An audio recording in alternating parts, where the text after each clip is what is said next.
At 3:07 a.m., my phone rang and I heard my daughter Rachel whisper my name like she was hiding from someone. She was crying so hard she could barely breathe. "Mom, come get me," she said. "Please, don't call anyone. Just come."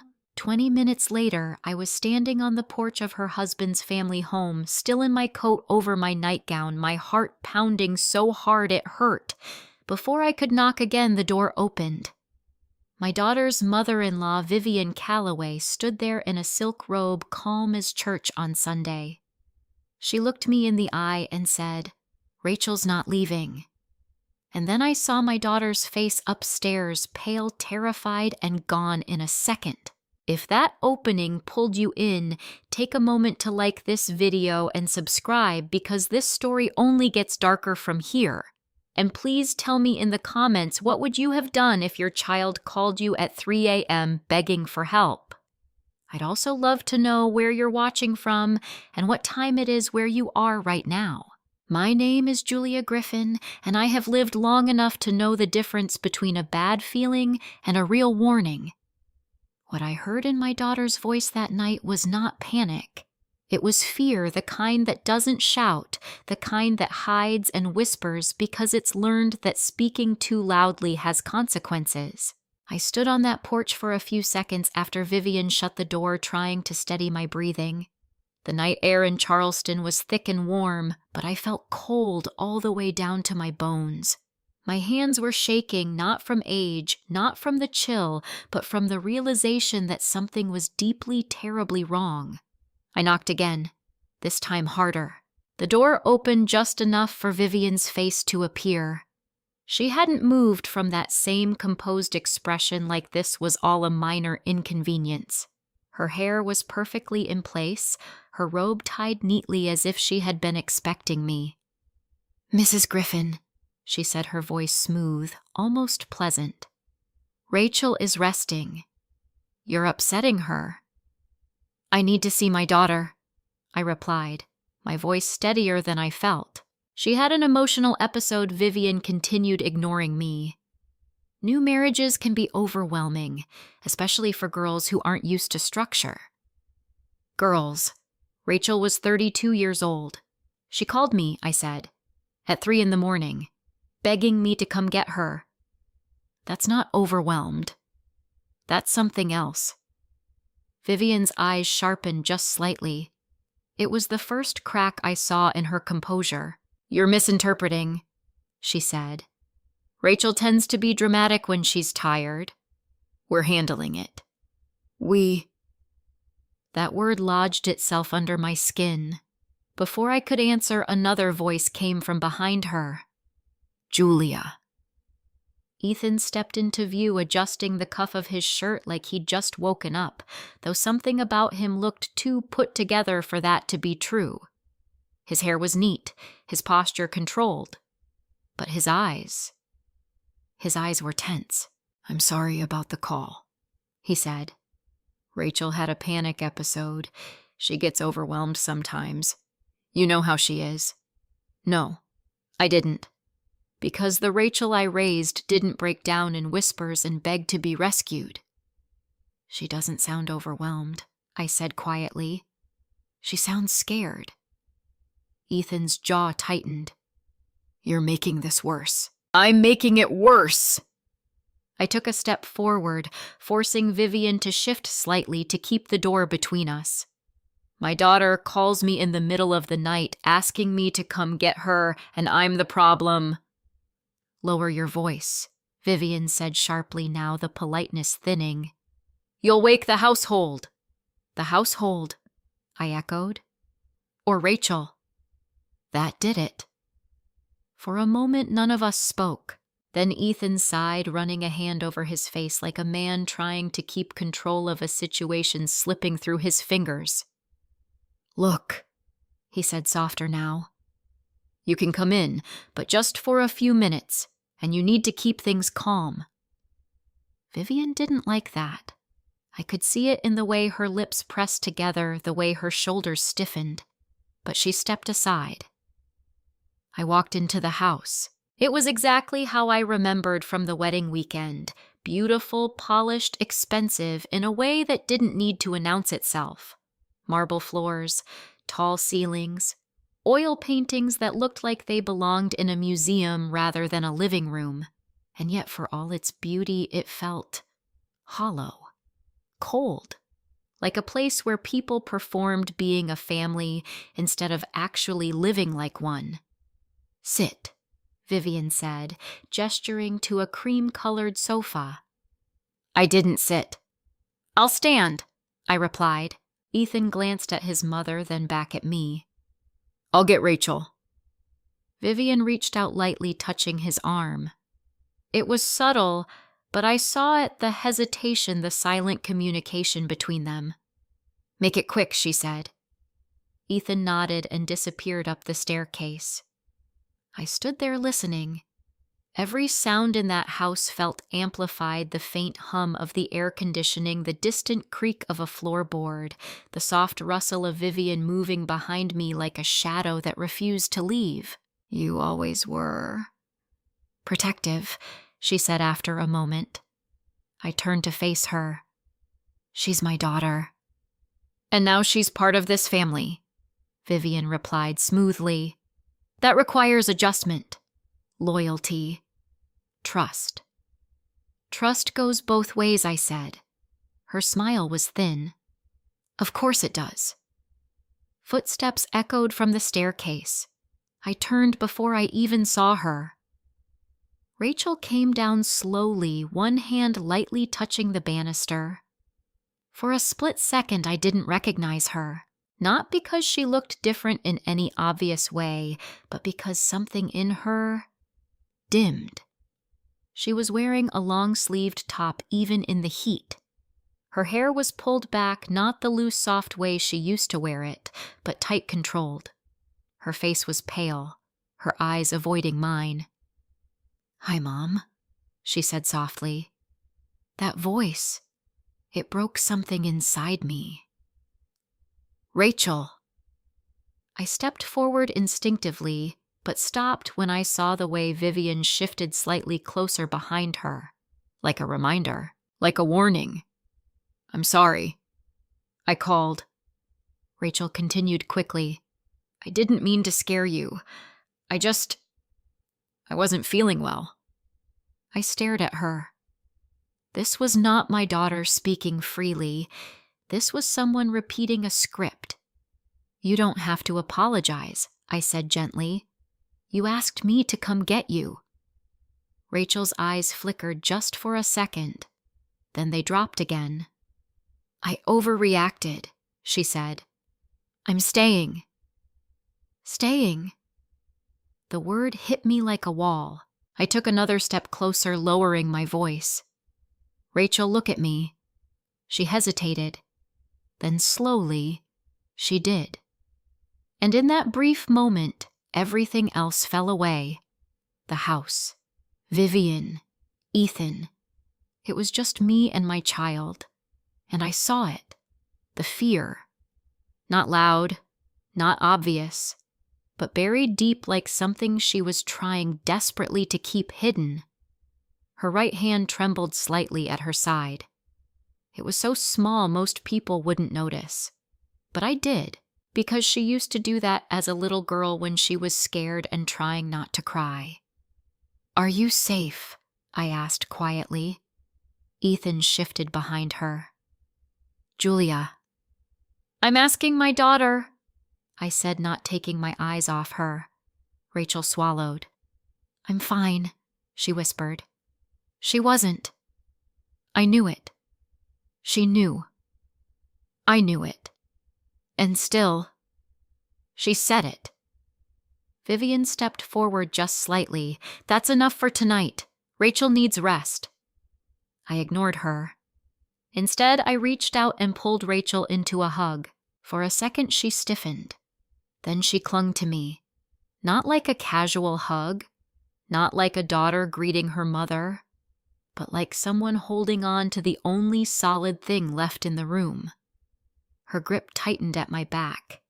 And then so subtly I almost missed it, I felt something press into my palm. Paper. Folded small. I didn't react, didn't move. Just held her a moment longer, then gently pulled away. "I'll check on you tomorrow," I said. Rachel nodded quickly. "Okay." Her eyes met mine again. And this time, there was something else there. Not just fear, but hope. I turned and walked toward the door. Vivian opened it for me without a word. As I stepped out into the night, I felt her eyes on my back, measuring, calculating, waiting. The door closed behind me with a soft, final click. I didn't breathe until I was back in my car. Only then did I open my hand. The small piece of paper was damp from my palm. I unfolded it slowly. 3 words. Written in Rachel's handwriting.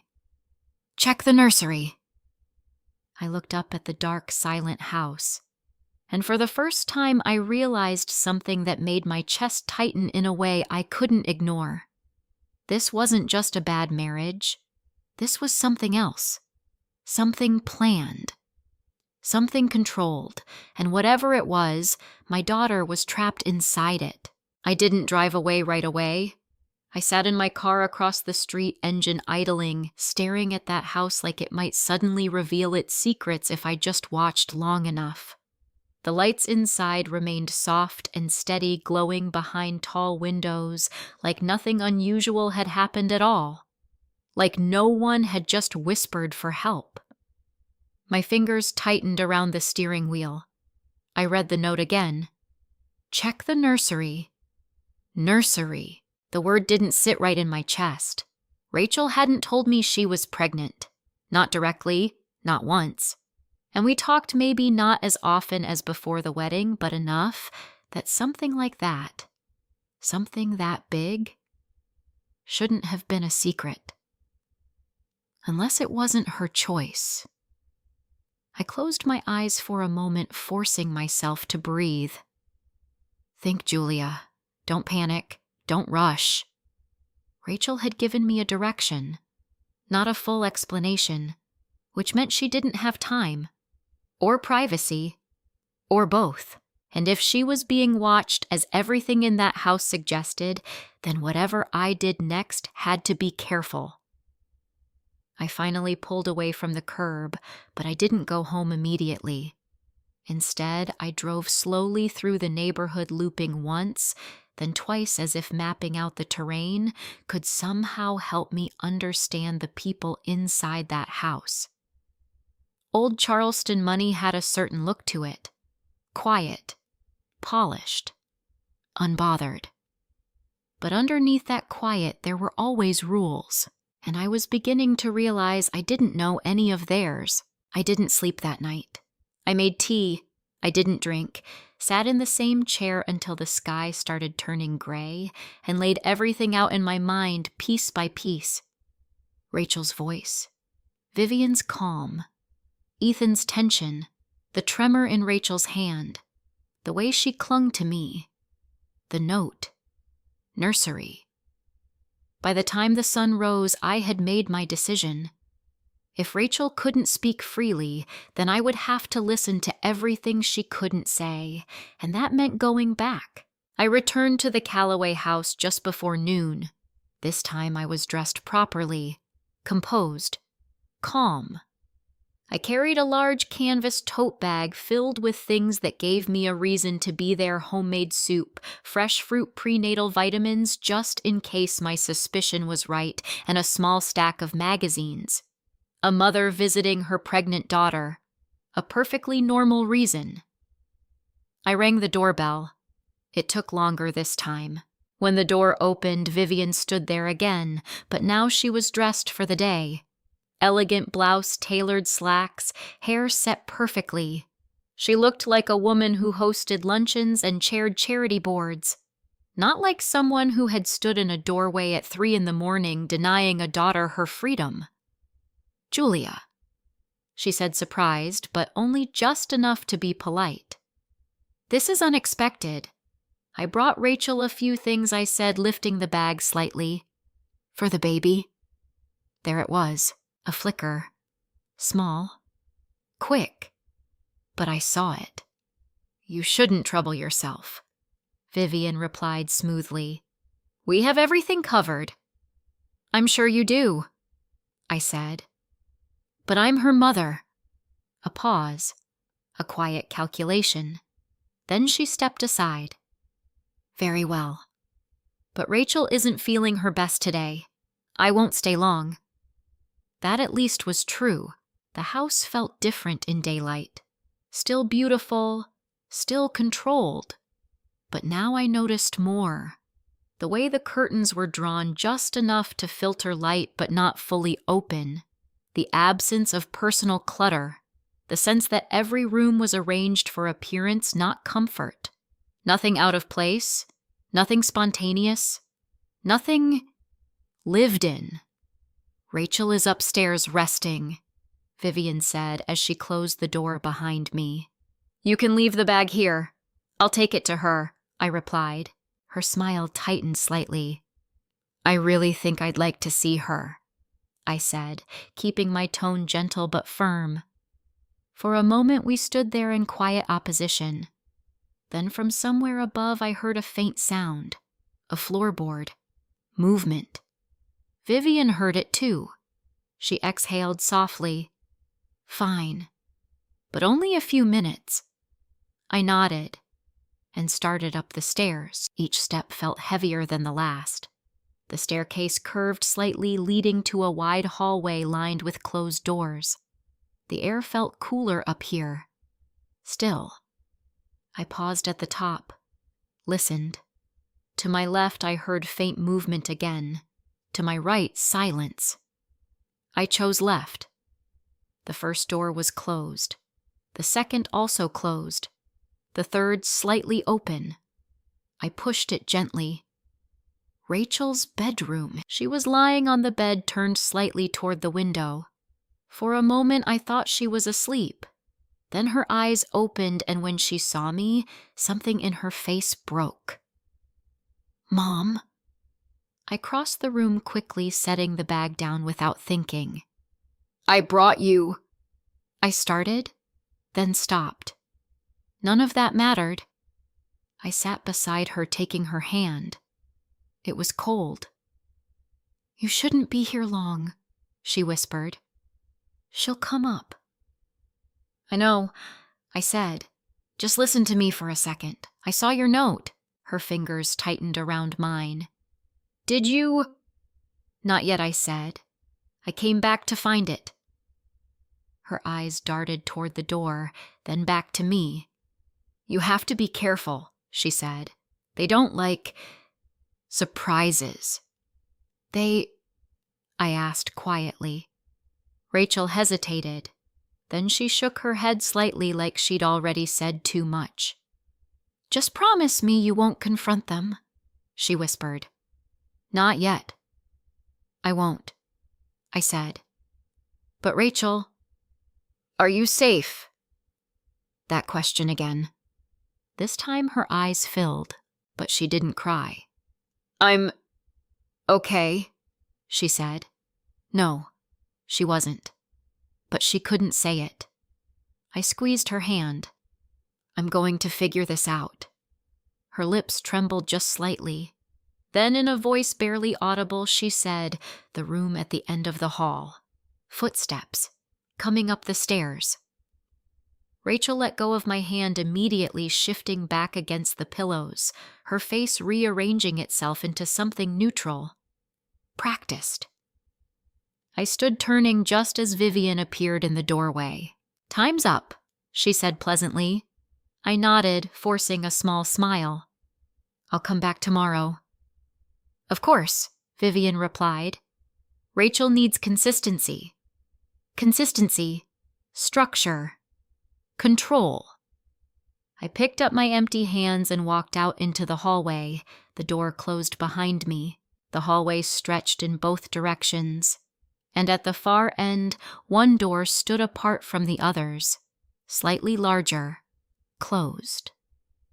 I walked toward it slowly, each step deliberate, each breath measured. If this was a mistake, I would have to pretend I was lost. If it wasn't. My hand reached for the handle. I hesitated, then turned it. The room inside was bright, too bright. Sunlight poured through wide windows, illuminating every detail with sharp clarity. For a moment, I didn't understand what I was looking at. Then it settled. A nursery, but not like any nursery I had ever seen. Everything was perfect. Too perfect. A white crib with carved detailing, soft blankets embroidered with the name Callaway, shelves lined with antique toys that looked untouched, a rocking chair placed precisely near the window, and on the far wall a large framed family tree, generations of names branching outward in neat, elegant script. At the newest edge of that tree I saw it, a fresh edition, Rachel Griffin Callaway, written in ink, not printed, added, claimed. My chest tightened. This wasn't a room for a baby. This was a room for inheritance, for legacy, for ownership. I stepped further inside my eyes, scanning every detail, searching for something, anything that explained why Rachel had sent me here, and then I saw it. The rocking chair. One cushion slightly uneven, just enough to catch my attention. I crossed the room quickly, kneeling beside it, lifting the cushion carefully. Underneath, a small black phone, and a thin envelope. My heart began to race. I slipped both into my bag just as I heard footsteps again in the hallway. I replaced the cushion, stood, turned, and walked out of the nursery just as Vivian's voice echoed faintly behind me. Julia. I forced a calm expression onto my face. Yes. She appeared at the end of the hall watching me. For a moment, neither of us spoke. Then she smiled. Lunch is ready. I nodded slowly, but inside, something had shifted. Because now I knew Rachel hadn't just asked for help. She had left me evidence. And whatever was inside that envelope was the truth they didn't want me to see. I didn't stay for lunch. I made an excuse, something about a prior commitment, a neighbor expecting me, and left the Callaway house with as much composure as I could gather. Vivian didn't press. That more than anything unsettled me. She simply smiled, walked me to the door, and told me to drive safely as if nothing at all were out of place. But I could feel her watching me, not just politely seeing a guest out.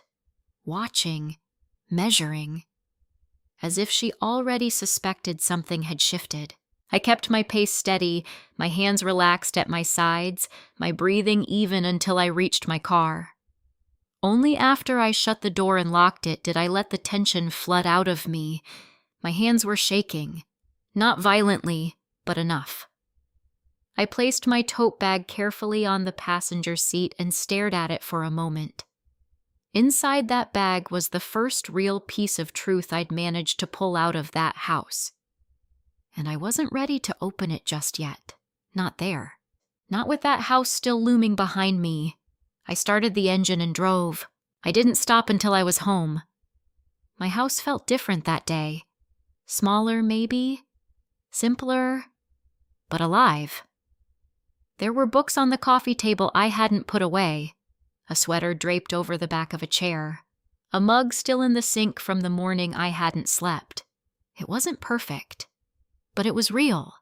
And for the first time since that phone call, I realized just how unnatural the Callaway house had felt in comparison. I set the bag on my kitchen table and stood there for a long moment, staring at it like it might open on its own. Then I reached inside. First the phone. A small black burner, cheap, unremarkable. I pressed the power button. It lit up immediately. No lock screen. No password. Just a message thread already open. My heart picked up speed as I read. The messages weren't long. Most were one-sided. Rachel writing. Waiting. Writing again. I can't talk long. They check my phone. If you see this, please don't call me on my regular number. I think they're planning something. I don't know when. Then a longer one. If anything happens, check the nursery. Please. I swallowed hard. She hadn't known if I would ever find this. She had left this as a last line of defense, a backup plan, something you only create when you believe you might lose control of everything else. I set the phone down slowly, then reached for the envelope.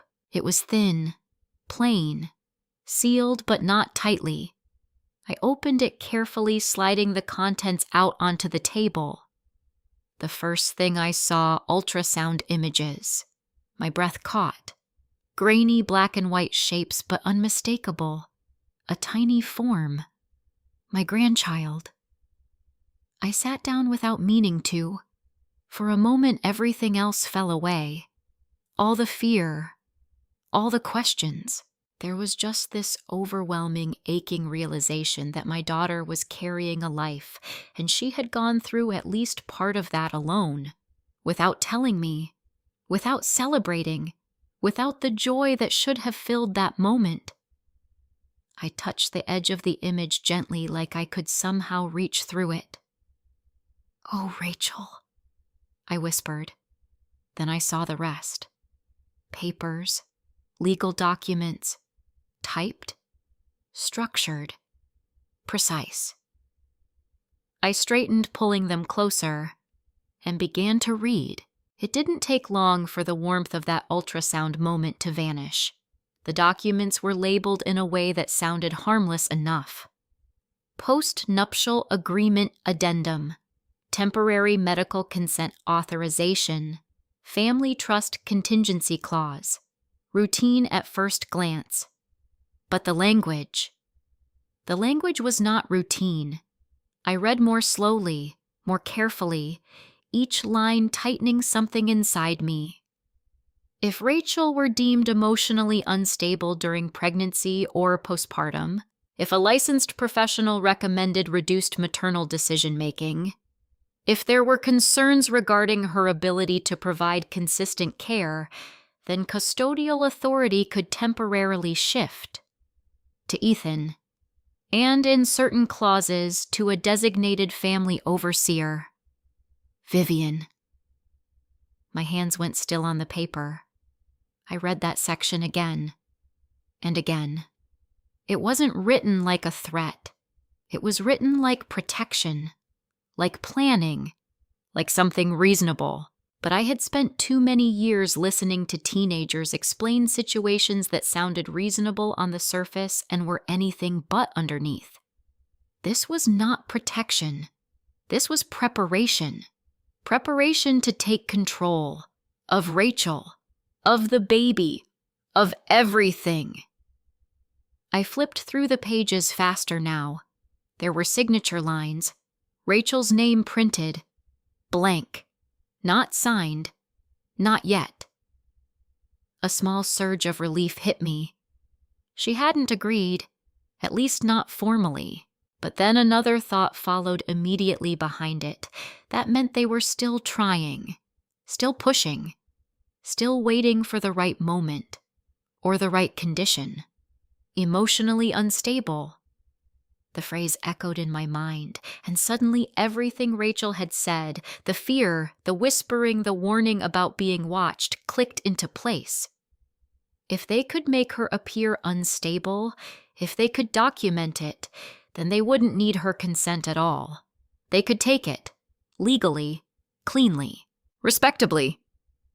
I leaned back in my chair, my chest tight. "This isn't a family," I murmured. "This is a system." My eyes dropped back to the table. There was one more sheet, smaller, folded differently. I opened it. A short note. Handwritten. Not Rachel's. Older, sharper, more deliberate. At the top, a name. Claire Monroe. My breath slowed. Claire. The name Rachel had warned me about. I read, "If you found this, then you're already inside it." I felt a chill crawl up my spine. They will make her look unstable. That's how they keep control. That's how they almost kept me. My fingers tightened around the paper. Do not trust the doctors they choose. Do not trust what Ethan says when he says it's for her own good. I closed my eyes briefly, then kept reading. Vivian doesn't lose control. She transfers it, from one woman to the next. I opened my eyes, stared at the words. Transferred. Like inheritance. Like property. The final line was underlined. If she's pregnant, get her out before they make it official. After that, they won't let her leave. The paper slipped slightly in my hand. I pressed it flat against the table. My mind raced, connecting everything.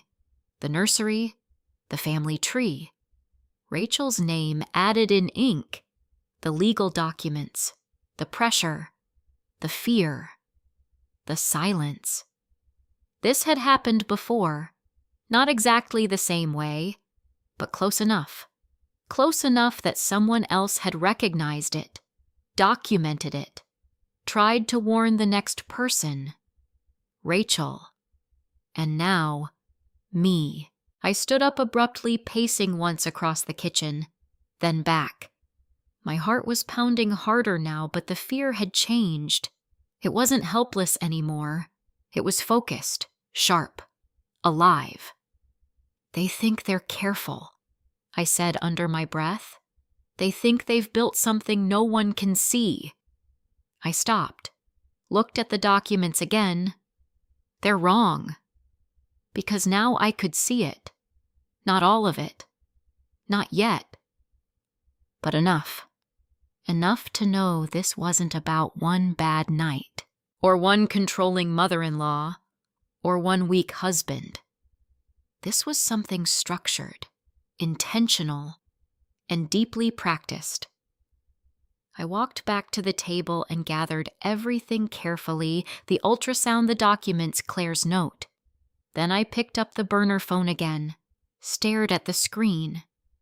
Rachel's last message sat there waiting. I typed slowly. I found it. I understand more now.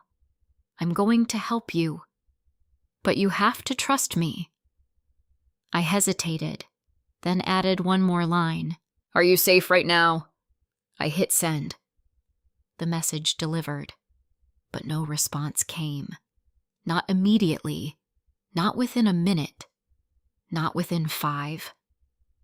I set the phone down slowly, and for the first time since this began, I felt something settle inside me. Not calm, not relief, something else. Resolve. Because whatever this family had been doing, however long they had been doing it, they had made one mistake. They had underestimated one thing, a mother who finally understood what she was looking at, and I wasn't going to walk away from it. Not this time. Not ever. I didn't hear back from Rachel that afternoon, or that evening, or even late into the night. The burner phone stayed silent on my kitchen table, its screen dark, as if it were holding its breath along with me. I told myself not to panic. She had warned me they checked everything, every call, every message, every movement. The fact that she had even managed to hide that phone, leave those documents, write that note. It meant she had been planning this quietly for some time, which also meant she knew how to stay still when she had to. Still. The silence pressed on me. By morning, I knew I couldn't sit and wait. If I was going to do this, if I was going to get Rachel out, I needed more than fear and instinct.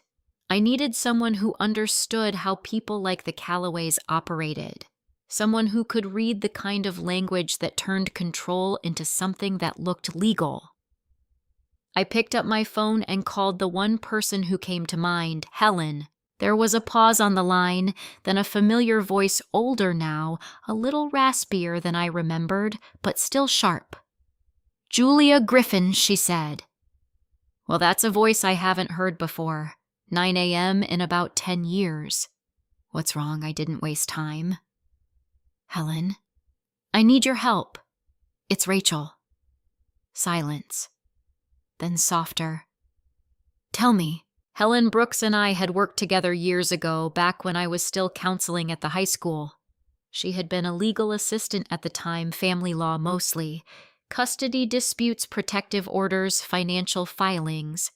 She'd seen the quiet kinds of damage families could do to each other, the kind that never made headlines but left people hollow.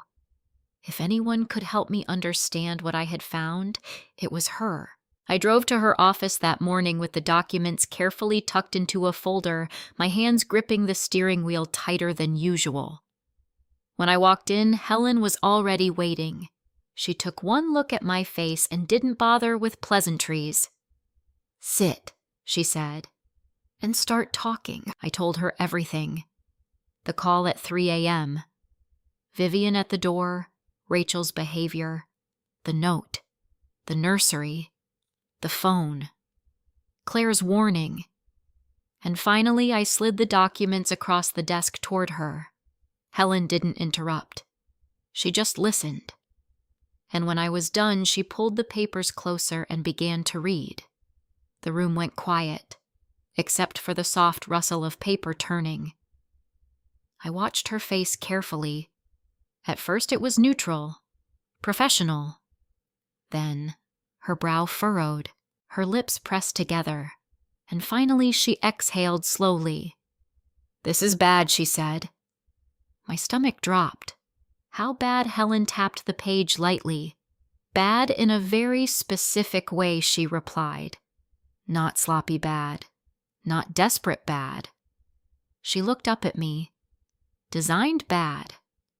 I felt something cold settle in my chest. Explain that to me, I said. She nodded. These documents are written to look like protective measures, she began. They're structured to sound reasonable, supporting a pregnant woman, ensuring stability, providing oversight in case of emotional distress. That's what I thought I said, at first. But the thresholds are vague, Helen continued. See this language? She pointed. Emotional instability, inconsistent behavior, recommendation by a licensed professional. None of that is clearly defined. So, it can be interpreted, I said. Exactly, she replied. And whoever controls the interpretation controls the outcome. My mind jumped back to Claire's note. Do not trust the doctors they choose. They're setting her up, I said quietly. Helen met my eyes. Yes, she said. They are. She flipped to another page. And this part here, she continued. Temporary transfer of decision-making authority. This is the real problem. My heart started to pound again. If she's declared unstable, Helen said, even temporarily they can shift control over medical decisions, living arrangements, and in some cases access to the child. To Ethan, I asked. Helen hesitated. On paper, yes, she said. But look at the clause below that. I leaned forward. Designated family overseer. Vivian. She can step in, I whispered. Helen nodded. And once that happens, she added, it becomes very difficult to reverse, especially if they have documentation supporting their claims. Documentation, reports, evaluations. Everything suddenly felt like it was closing in. They're going to make her look unstable, I said. That's what Claire said. That's what Rachel is afraid of. Helen leaned back in her chair, studying me. Who's Claire? She asked. I told her briefly about Ethan's former fiancé, about the protective order, about the note. Helen's expression darkened. If there's a pattern, she said slowly, then this isn't just a family issue. This is systemic behavior. What does that mean for Rachel? It means Helen said that they've done this before. or at least something close enough that they know how to do it cleanly, legally, respectably. The words made me feel sick. "What do I do?" I asked. Helen didn't answer right away. She tapped her pen lightly against the desk, thinking. "You need more than suspicion," she said finally. "You need evidence of coercion, control, pressure." "I have the documents I said. Those show intent," she replied. "But not execution. Not yet." I clenched my hands together. Rachel is running out of time. "I know," Helen said gently, "but if you move too fast without proof, they can flip this on you." "Flip it how?" "They can claim you're interfering," she said. "That you're destabilizing her. That you're the one causing emotional distress." My stomach twisted. "That's exactly what Vivian implied last night," I said. Helen gave a small, grim nod. "Because that's part of the strategy," she said. "Control the narrative. Position themselves as calm, stable, responsible, and anyone who challenges that becomes the problem." I thought of Vivian's voice. "You're upsetting her." It hadn't just been a comment. It had been a move. "So I just wait?" I asked, frustration rising. "I sit back and let them do this." "No," Helen said firmly. "You don't wait." She leaned forward. "You document. You gather. You build a case strong enough that when you act, it sticks." "And how do I do that when Rachel can barely talk to me?" I asked. Helen looked at the burner phone I had placed on the desk. Through that, she said. I followed her gaze. "She already started," Helen continued. "She left you evidence.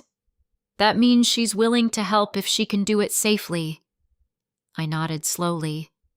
"She needs to record things," Helen said. "Conversations, instructions, pressure, anything that shows they're influencing her decisions or limiting her autonomy." "She's being watched," I said. "Then she has to be careful," Helen replied. "But even small pieces add up." I took a breath. "And Claire?" I asked. "Should I try to find her?" Helen didn't hesitate. "Yes," she said. "If she's willing to talk, she could establish a pattern. That's powerful." Pattern. That word again. Not a one-time incident. A system. I gathered the documents back into the folder slowly. My mind was racing now, not with panic, but with direction. Steps. Possibilities. A path forward. "This isn't going to be quick," Helen said softly. "I don't need quick," I replied. "I need effective." She gave me a small, approving look. "That's the right instinct," she said. I stood holding the folder close to my chest. "Helen," I said, "if this goes where I think it's going, it will get ugly," she finished. I nodded.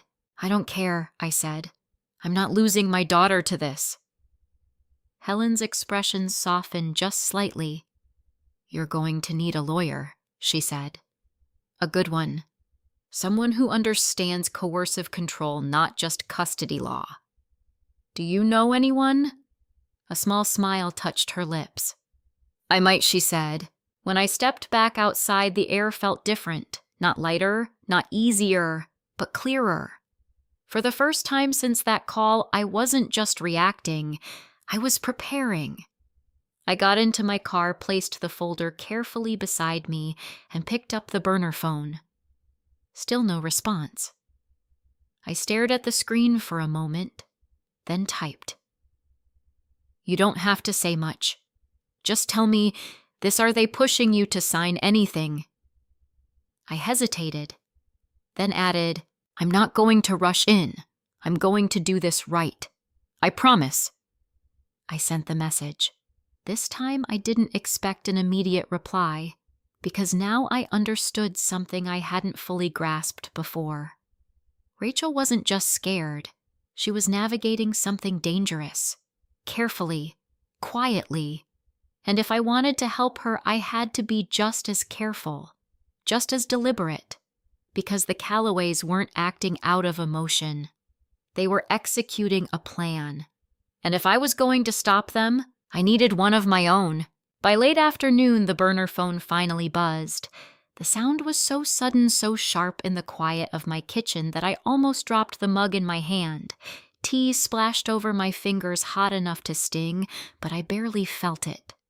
I reached for the phone, my heart pounding, and opened the message. R. They asked me to sign something this morning. I said I felt dizzy. They stopped. For now.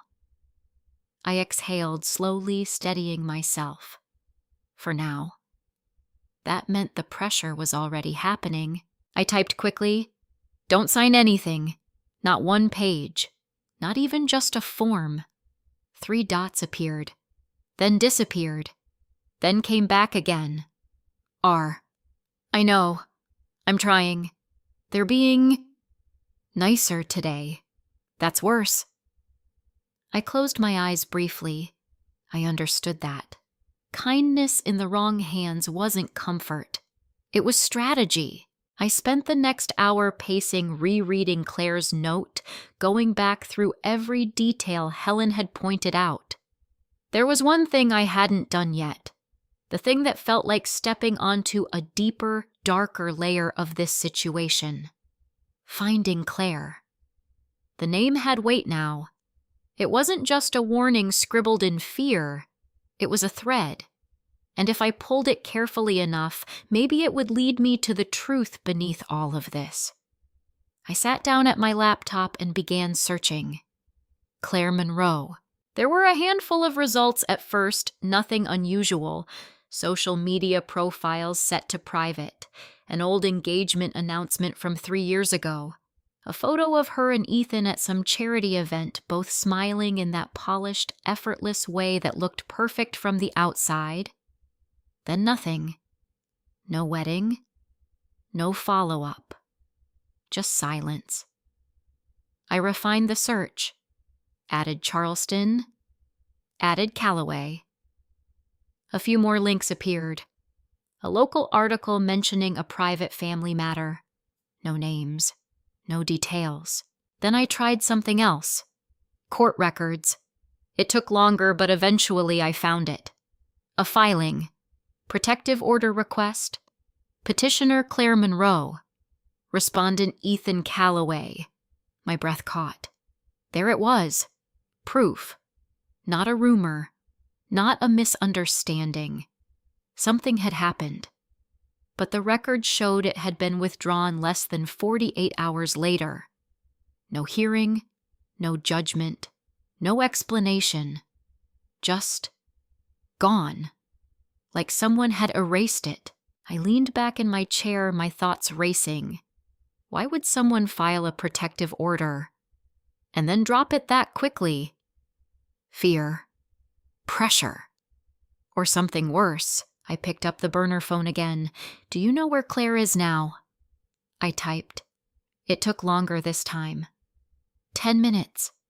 15. Then finally R, Arizona. I think. She said that once.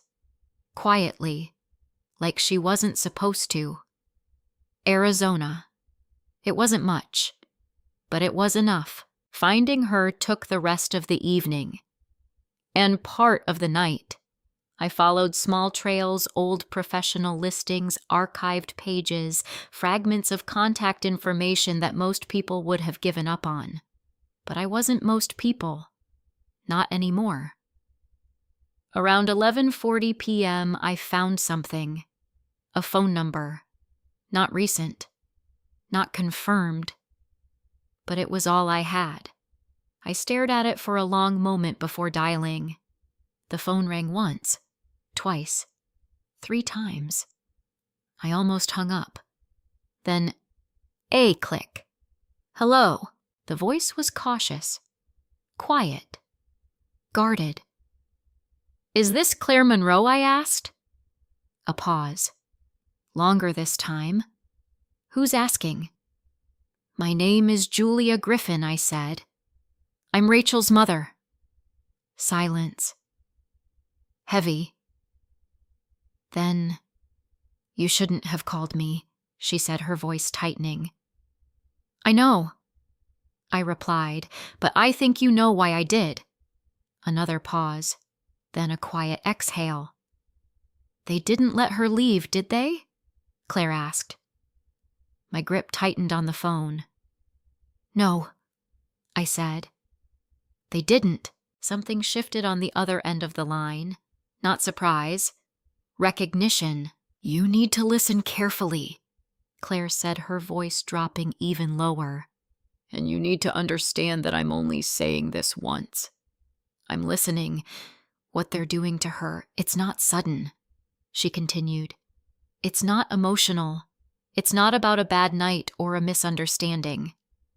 I know, I said softly. It's a process, she said, and once it starts, it doesn't stop unless something breaks it. A chill ran through me. What kind of process? I asked. Claire hesitated, then spoke. Isolation first, she said. They make you feel like you're overreacting, like you're too sensitive. They soften it with politeness. Structure. Routine. Vivian's voice echoed in my mind. She needs consistency. They don't yell, Claire continued. They don't lose control. That's the point. They make it seem like you're the unstable one. My stomach tightened. And then I asked. They introduce professionals, she said. Doctors, therapists, people they already know, people who listen to them first. I thought of the documents, the clause, licensed professional. They start documenting, Claire went on. Small things, mood swings, anxiety, stress, all normal, but they frame it as something more. I swallowed hard. And if you fight back? I asked. Claire let out a short, bitter breath. Then you prove their point, she said. The room felt colder, like something had just settled into place. They tried to do it to me, Claire continued. Same language, same documents, same tone. Why didn't it work? I asked. A pause. Then, because I wasn't pregnant, she said. The words hit me like a physical blow. They needed the baby, she added quietly. Without that, I was replaceable. My hand tightened around the phone. And Rachel? I asked. Claire didn't answer right away. When she did, her voice was softer. She's not replaceable anymore. I closed my eyes. Rachel, alone in that house, carrying a child, surrounded by people who saw her not as a person, but as a means. They're going to push her harder now, Claire said. If she's already resisting, they'll escalate. They already tried to get her to sign something I said. I'm not surprised, she replied. That's the turning point. What happens if she signs? I asked. Claire didn't hesitate. They don't need her anymore, she said. A wave of nausea rose in my chest. And if she doesn't? I asked. They find another way, Claire said. They always do. I paced slowly across my kitchen, the phone pressed tight to my ear. Claire, I said I need to get her out. Yes, she said, you do. But I don't know how to do it without making it worse. Another pause. Then, you don't do it alone, she said. I'm working with someone, I replied. A lawyer. We're building something. Good, Claire said, because if you go in there without protection, they'll flip it on you. That's what Helen said. Then Helen is right, Claire replied. I stopped pacing. There's something else, I said. Rachel told me not to trust what happened to you. A soft, humorless laugh came through the line. That's smart, Claire said, because what people think happened to me isn't the truth. What is the truth? I asked. Silence. Longer this time. When Claire spoke again, her voice had changed. Lower. Colder. I didn't leave, she said. I felt my breath catch. They let me go, she continued, because I became a liability. Why, I asked. Another pause. Then, because I started collecting proof, she said. My heart skipped. And they knew I asked. Yes, she said. Eventually. What did they do? I asked. Claire didn't answer directly. Instead, she said, You need to move carefully, Julia. But you also need to move fast. Fast, I echoed. Yes, she said. Because once they decide Rachel is unstable, it's already too late. The call ended not long after that. Claire didn't say goodbye. She just stopped talking, and the line went dead. I stood there for a long time, the phone still in my hand, the silence pressing in around me. My mind replayed everything she had said. Process, documentation, professionals, control. And one thing above all, timing. They weren't waiting. They were moving, slowly, carefully, but deliberately. And if I didn't move too, Rachel wouldn't just be trapped. She would be erased. Legally, quietly, completely. I looked down at the burner phone again, at the last message Rachel had sent. For now. Not forever. Not safe. Just for now. I picked it up and typed. We're running out of time. I need you to tell me everything you can, even small things. I'm not going to let them do this to you. I hit send, and this time I didn't wait for a reply to know what came next, because now I understood the truth fully. This wasn't just about getting my daughter out. This was about stopping something that had been happening long before Rachel ever walked into that house. And I wasn't going to be another person who saw it and stayed silent. Rachel didn't reply that night, but she did the next morning, just one line. I can talk for a few minutes. Not long. I didn't hesitate. I called the burner phone immediately. She picked up on the second ring. Mom. Her voice was low, barely above a whisper. I'm here, I said. Are you alone? I think so, she replied. They're downstairs. Vivian has someone coming later. I don't know who. My stomach tightened. Rachel. Listen carefully, I said.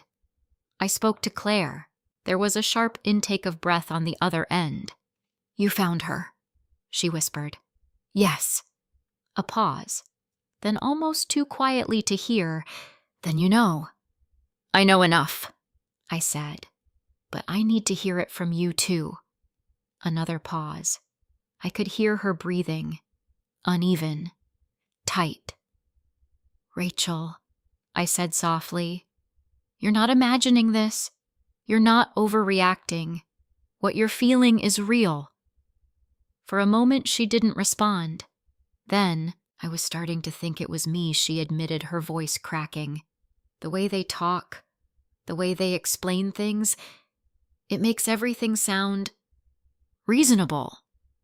I know I said. That's how it works. She was quiet for a second.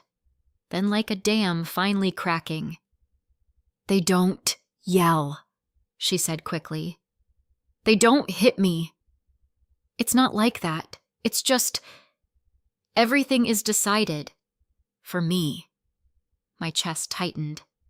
Tell me I said, Vivian schedules my appointments. Rachel continued. Doctors' checkups, even what vitamins I take. She says it's because she has experience. Do you get a say, I asked? I used to think I did, she said. But every time I question something, she explains it so calmly, like I'm being difficult. Claire's words echoed in my mind. They make it seem like you're the unstable one. And Ethan? I asked. Rachel hesitated. He agrees with her, she said. Always. Even when I can tell he's uncomfortable. My jaw tightened. Does he ever stand up for you? I asked. There was a long pause. No, she said finally. I leaned against the counter, steadying myself. Rachel, I need you to tell me about the paperwork, I said. Her breathing changed again. They brought it up yesterday morning, she said.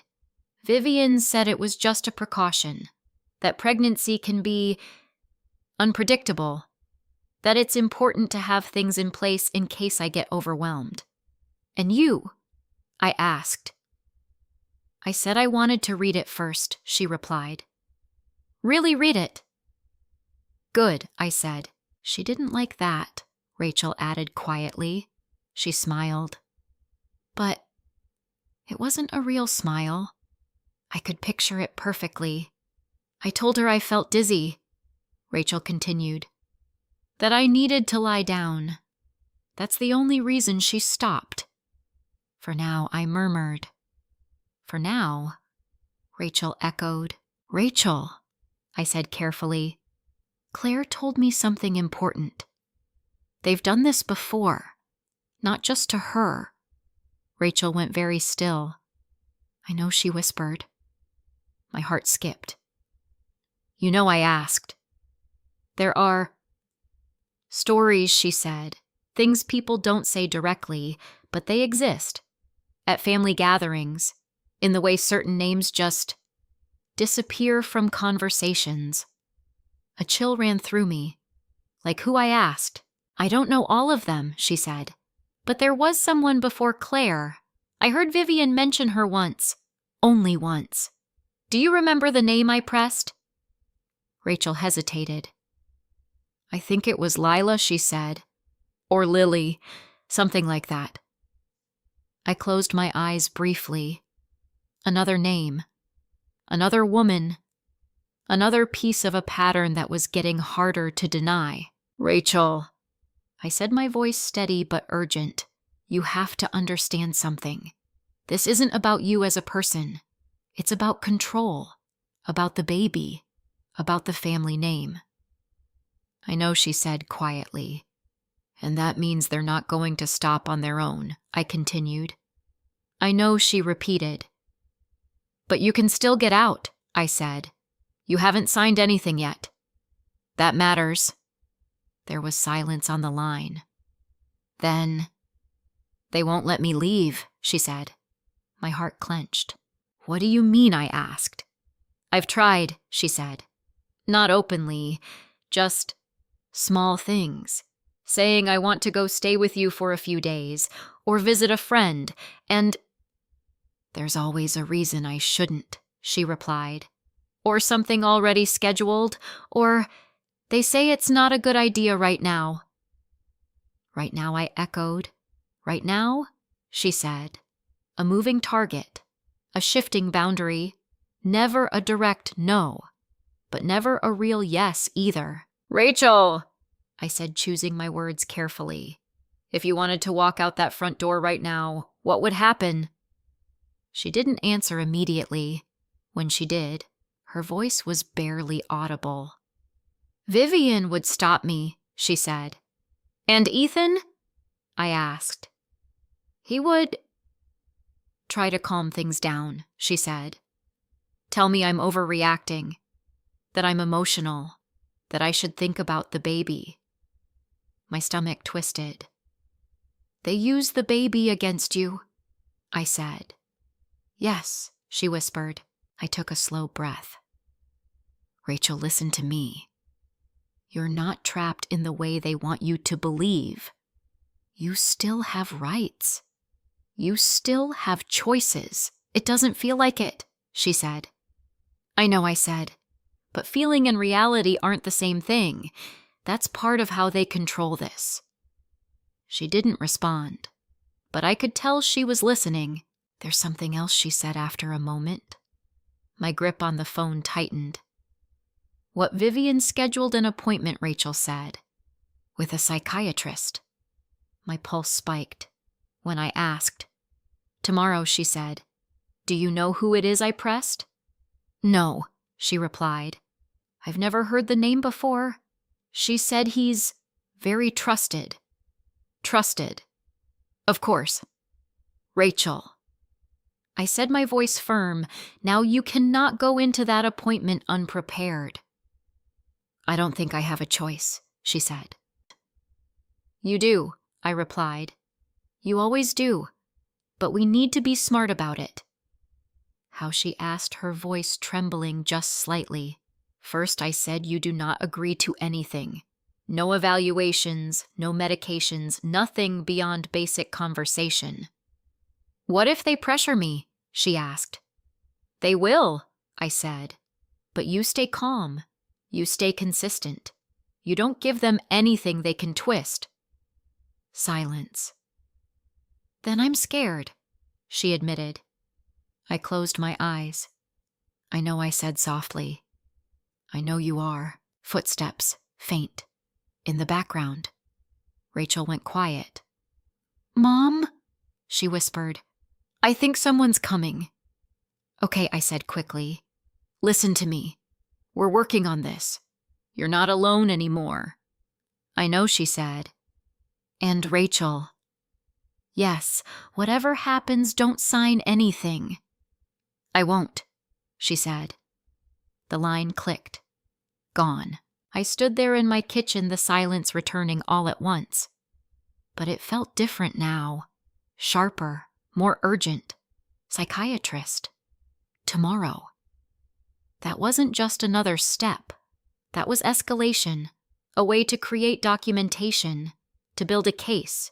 To move from suggestion to proof. And once that happened, everything would become harder. I grabbed my phone and called Helen immediately. She has an appointment tomorrow, I said as soon as she answered. With a psychiatrist. Someone Vivian chose. Helen didn't hesitate. That's not good, she said. I know, I replied. What do we do? You need a lawyer, she said. Now. Not later. Now. I thought we had time to build more. You don't, she cut in. If they get a professional opinion on record, even a soft one, they can start laying groundwork for what I asked. For control, she said. Exactly what you're afraid of. My heart pounded. Do you have someone, I asked? Yes, she said. Her name is Nicole Harper. She handles cases like this. Coercive control, custody, manipulation, all of it. Can she see me today? I'll call her. Helen said. Give me 20 minutes. I hung up and leaned against the counter, staring at the wall. Everything was moving faster now.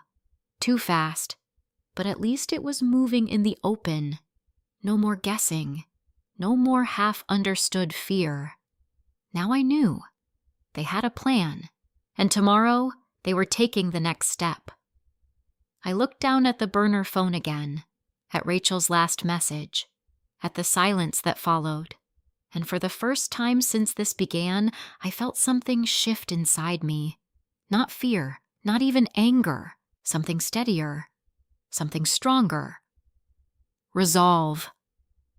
Because whatever happened next, I wasn't going to let them write the story. Not for my daughter, not for my grandchild, and not for any woman who had ever been quietly erased behind doors like theirs. I met attorney Nicole Harper that same afternoon. Helen had called ahead, so Nicole was already expecting me. Her office was in a modern glass building downtown. Nothing ornate, nothing old money. Clean lines, neutral tones, and a quiet kind of efficiency that felt like the opposite of everything the Calloway house represented. Nicole stood when I entered. Mid-40s, sharp eyes, steady posture. The kind of woman who didn't waste time pretending to be anything other than exactly what she was. Julia Griffin, she asked. Yes, I've read the summary Helen sent, she said, extending her hand. Let's sit. I didn't ease into the story this time. I laid everything out. The call, the house, Rachel's behavior, the nursery, the documents, Claire, the psychiatrist appointment. Nicole didn't interrupt once. She just listened, occasionally jotting something down, her expression focused but unreadable. When I finished, she leaned back slightly in her chair and folded her hands. "Okay," she said. "Let's be very clear about what we're dealing with." My chest tightened. "Please," I said. "This is coercive control with legal scaffolding," she said. "It's not sloppy, it's not impulsive, it's structured." The same word Helen had used. Structured. "They're creating a narrative," Nicole continued. "One where your daughter appears unstable, overwhelmed, and in need of supervision. Once that narrative is supported by even a single professional opinion, it becomes much harder to challenge." "And the psychiatrist?" I asked. "That's step escalation," she said. "If that appointment goes the way they want, they'll have documentation. Even something mild heightened anxiety, emotional distress can be used to justify further oversight." My stomach twisted. "So we stop it," I said. Nicole held my gaze. "Not by storming in and pulling her out," she said. "That would backfire." "I'm not going to wait while they build a case against her," I replied. "And you shouldn't," Nicole said calmly. "But we need to move in a way that protects her long term, not just in the moment." I took a breath. "What does that look like?" I asked. Nicole leaned forward slightly. First, she said we document everything, every message, every instruction, every instance of pressure. What you already have is a strong start. I nodded. "Second, we establish independent support," she continued. "If Rachel can safely express that she feels pressured or monitored, that matters." "She does," I said, "but only in whispers." "That's okay," Nicole replied. "Whispers still count." I felt something in my chest loosen just slightly. "And third," I asked. "We intervene at the right moment," she said. "What does that mean?" I pressed. "It means we don't let that psychiatric appointment define the narrative," she said. "Either we prevent it from happening under their control, or we counter it immediately." "How?" I asked. Nicole's expression sharpened. "By making sure Rachel is not alone in that room," she said. The idea landed heavily. "They won't let me be there," I said. "They don't have to let you," Nicole replied. "But Rachel has rights. She can request support. She can decline certain evaluations. She can ask questions." "She's scared," I said. "They'll pressure her." "They will," Nicole agreed. "Which is why we need to prepare her." I thought of Rachel's voice that morning. "I'm scared." "I can talk to her," I said, "but only briefly." "Then we make those minutes count," Nicole said. She reached for a notepad and began writing. "I'm going to give you a list of things Rachel needs to remember," she said. "Simple. Clear. Nothing that will raise suspicion if overheard." I leaned forward, watching closely. "1," she said. "She does not consent to anything she doesn't fully understand." "Okay," I said. 2, she keeps her answers calm and consistent. No emotional escalation, no arguing." I nodded. 3, she asks questions. "What is this for? Who will see this? Is this mandatory?" That alone can slow things down. "That's good," I said. "And 4, Nicole added, looking directly at me. "If she feels pressured, she says so. Clearly. Even once." "That matters." I swallowed. "Will it be enough?" I asked. Nicole didn't answer right away. "It gives us something to work with," she said finally. I left Nicole's office with a folder of notes and a mind that felt both clearer and heavier. We had a plan. But the plan depended on Rachel holding her ground in a room designed to take it from her, and that thought stayed with me all the way home. The burner phone buzzed just after sunset. I grabbed it immediately. I can't talk long," I called. She answered quickly. "Mom, I met with a lawyer." I said, "Her name is Nicole Harper. She knows exactly what this is." There was a pause. "Is that good?" Rachel asked. "It's very good," I said, but we need you to be careful tomorrow." "I know," she said. "No," I said gently. "You don't just need to know. You need to understand exactly what they're going to try to do." I could hear her breathing steady but tense. "Okay," she said. I walked her through everything. The questions she needed to ask, the calm she needed to maintain, the importance of not agreeing to anything she didn't fully understand. She listened without interrupting, and when I finished, she was quiet for a moment. Then Mom. "There's something else," she said. My heart tightened. "What?" "They have something on you," she said. The words hit me like a sudden drop. "What do you mean?" I asked. "Vivian told me," Rachel said. "She said if you interfere too much, she'll release it." "Release what?" I pressed. "A letter," Rachel said. "From Dad." Everything inside me went still. "From Daniel?" I asked. "Yes," she said. "She said he wrote it before he died, and that it would change how people see you." My grip on the phone tightened. "That doesn't make any sense," I said slowly. "Your father, he never—" "I don't know what's in it," Rachel said quickly, but she was very calm when she said it. Like she knows it would hurt you. Of course she was calm. That was her way.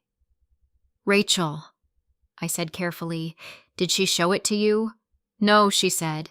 "Just mentioned it. But she used your name, not mine." A cold realization began to form. This wasn't just about controlling Rachel. This was about controlling me, Mom. Rachel's voice broke through my thoughts. "I'm here," I said. "I stayed," she said quietly. I frowned slightly. "What do you mean?" "Last night," she said. "When you told me to leave, I didn't." "I know," I said gently. "But it wasn't just because of me," she continued. "It was because of you." My chest tightened. "Rachel, I thought if I left suddenly, she might do something she said, with that letter, or something else. I didn't want to make things worse for you." I closed my eyes. "Rachel, listen to me," I said softly. "Whatever she thinks she has on me, it doesn't matter. Not more than you." "It matters to me," she said. Her voice was stronger now, clearer. "I'm not going to let her use you as leverage," she added. A lump formed in my throat. "She already is," I said. "Not if we're careful," Rachel replied. Footsteps again. Closer this time. "Mom," she whispered. "I have to go." "Okay," I said quickly. "Just remember tomorrow, stay calm. Ask questions. Don't agree to anything." "I will," she said. "And Rachel." "Yes. You are not alone in this anymore." There was a pause. Then I know she said. The line went dead. I stood in the fading light of my kitchen, the phone still in my hand. A letter. From Daniel. Something Vivian believed she could use against me. I turned slowly, my eyes drifting toward the hallway, toward the back of the house, toward the stairs that led up to the attic, where Daniel's old things still sat, untouched, unopened. For years, a quiet place I had avoided because it held too many memories, too many unfinished thoughts. But now, it held something else. Answers, or at least the possibility of them. I took a slow breath, set the burner phone down, and started walking. Because whatever Vivian thought she had, I needed to see it for myself before she decided to use it. I hadn't been up to the attic in years, not since the months after Daniel died, when I packed everything away in a kind of quiet numbness, telling myself I would go through it properly one day. but one day had a way of stretching into years, especially when what waited up there felt heavier than boxes and old files. Now standing at the bottom of the narrow staircase, I realized that avoiding it had been a choice, and that choice had just run out. I climbed slowly, each step creaking beneath my weight, the air growing warmer and dustier the higher I went. The attic door stuck slightly when I pushed it open like it resented being disturbed. The smell hit me first old paper wood, and something faintly stale, like time itself had settled here and refused to leave. I stepped inside. The space was exactly as I had left it. Boxes stacked along the walls, a few pieces of old furniture draped in sheets, a narrow window letting in a thin beam of late afternoon light that cut across the room like a spotlight. For a moment, I just stood there, remembering Daniel's laugh. The way he used to sit at the kitchen table late at night, papers spread out in front of him, glasses slipping down his nose as he read. I had trusted him completely. And now I didn't know what I was about to find. I moved toward the back corner where I remembered placing his work files. There were several boxes labeled neatly in his handwriting. Taxes, client notes, personal. My chest tightened. Personal. I pulled that box forward, setting it down carefully on the floor. Dust lifted into the air as I opened it, making me cough softly. Inside were folders, old letters, a few photographs. Nothing immediately alarming. Just fragments of a life that had ended too quietly. I sifted through them slowly, my hands steady but my mind racing. Receipts, insurance documents, a birthday card from Rachel years ago with uneven handwriting and too many exclamation marks. I almost smiled. Then I reached the bottom of the box and saw it. A smaller container. Black. Locked. My breath caught. I stared at it for a moment, my heart beginning to beat faster. I didn't remember this. Or maybe I had chosen not to. I lifted it carefully. It was heavier than it looked. Solid. Deliberate. Like something meant to be kept closed. I ran my fingers along the edge. There was no obvious key. No code. Just a simple latch with a small lock. I looked around the attic instinctively, as if the answer might be sitting somewhere nearby. Then I remembered. Daniel always kept spare keys in predictable places. Not hidden, just consistent. I went back to the larger box, digging through the folders again, more quickly this time. And there it was, taped inside the back cover of an old legal binder, a small brass key. My fingers trembled slightly as I peeled it free. I returned to the box, inserted the key, and turned it. The lock clicked open, louder than it should have. Or maybe it just felt that way. I hesitated, just for a second. Then I lifted the lid. Inside files, organized, carefully, not casual notes, not scraps. This was something Daniel had built, intentionally. I pulled out the first folder and froze. Callaway Family Trust, supplemental notes. The name hit me like a physical force. I sat down hard on the floor, the box open in front of me, the attic suddenly feeling smaller, closer.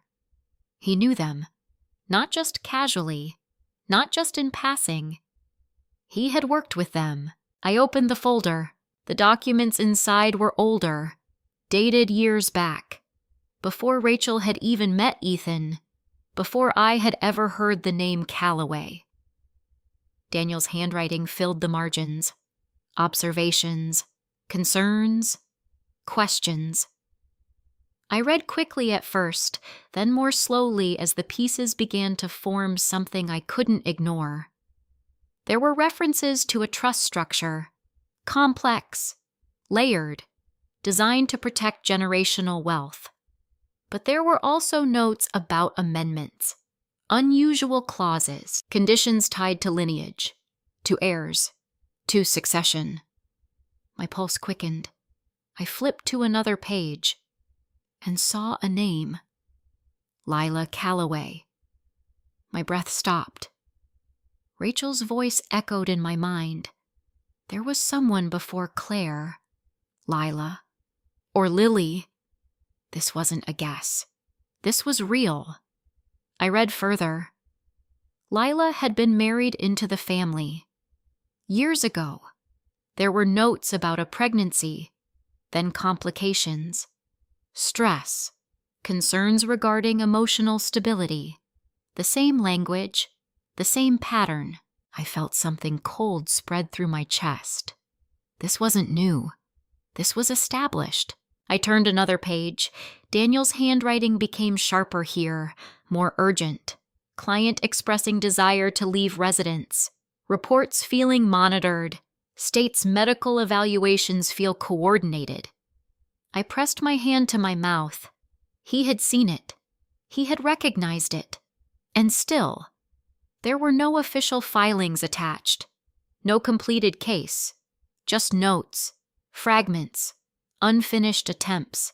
I reached deeper into the box, pulling out another folder. This one was labeled simply Confidential Inside Letters. Correspondence. Some typed, some handwritten. I scanned them quickly, my eyes catching key phrases. Settlement, non-disclosure, family reputation, mutual agreement. The language was clean, careful, but beneath it I could see it. Silence. Bought, maintained, protected, and then, at the bottom of the folder, an envelope, sealed. My name written on the front. Julia. My hands went still. For a moment I couldn't move. This was it.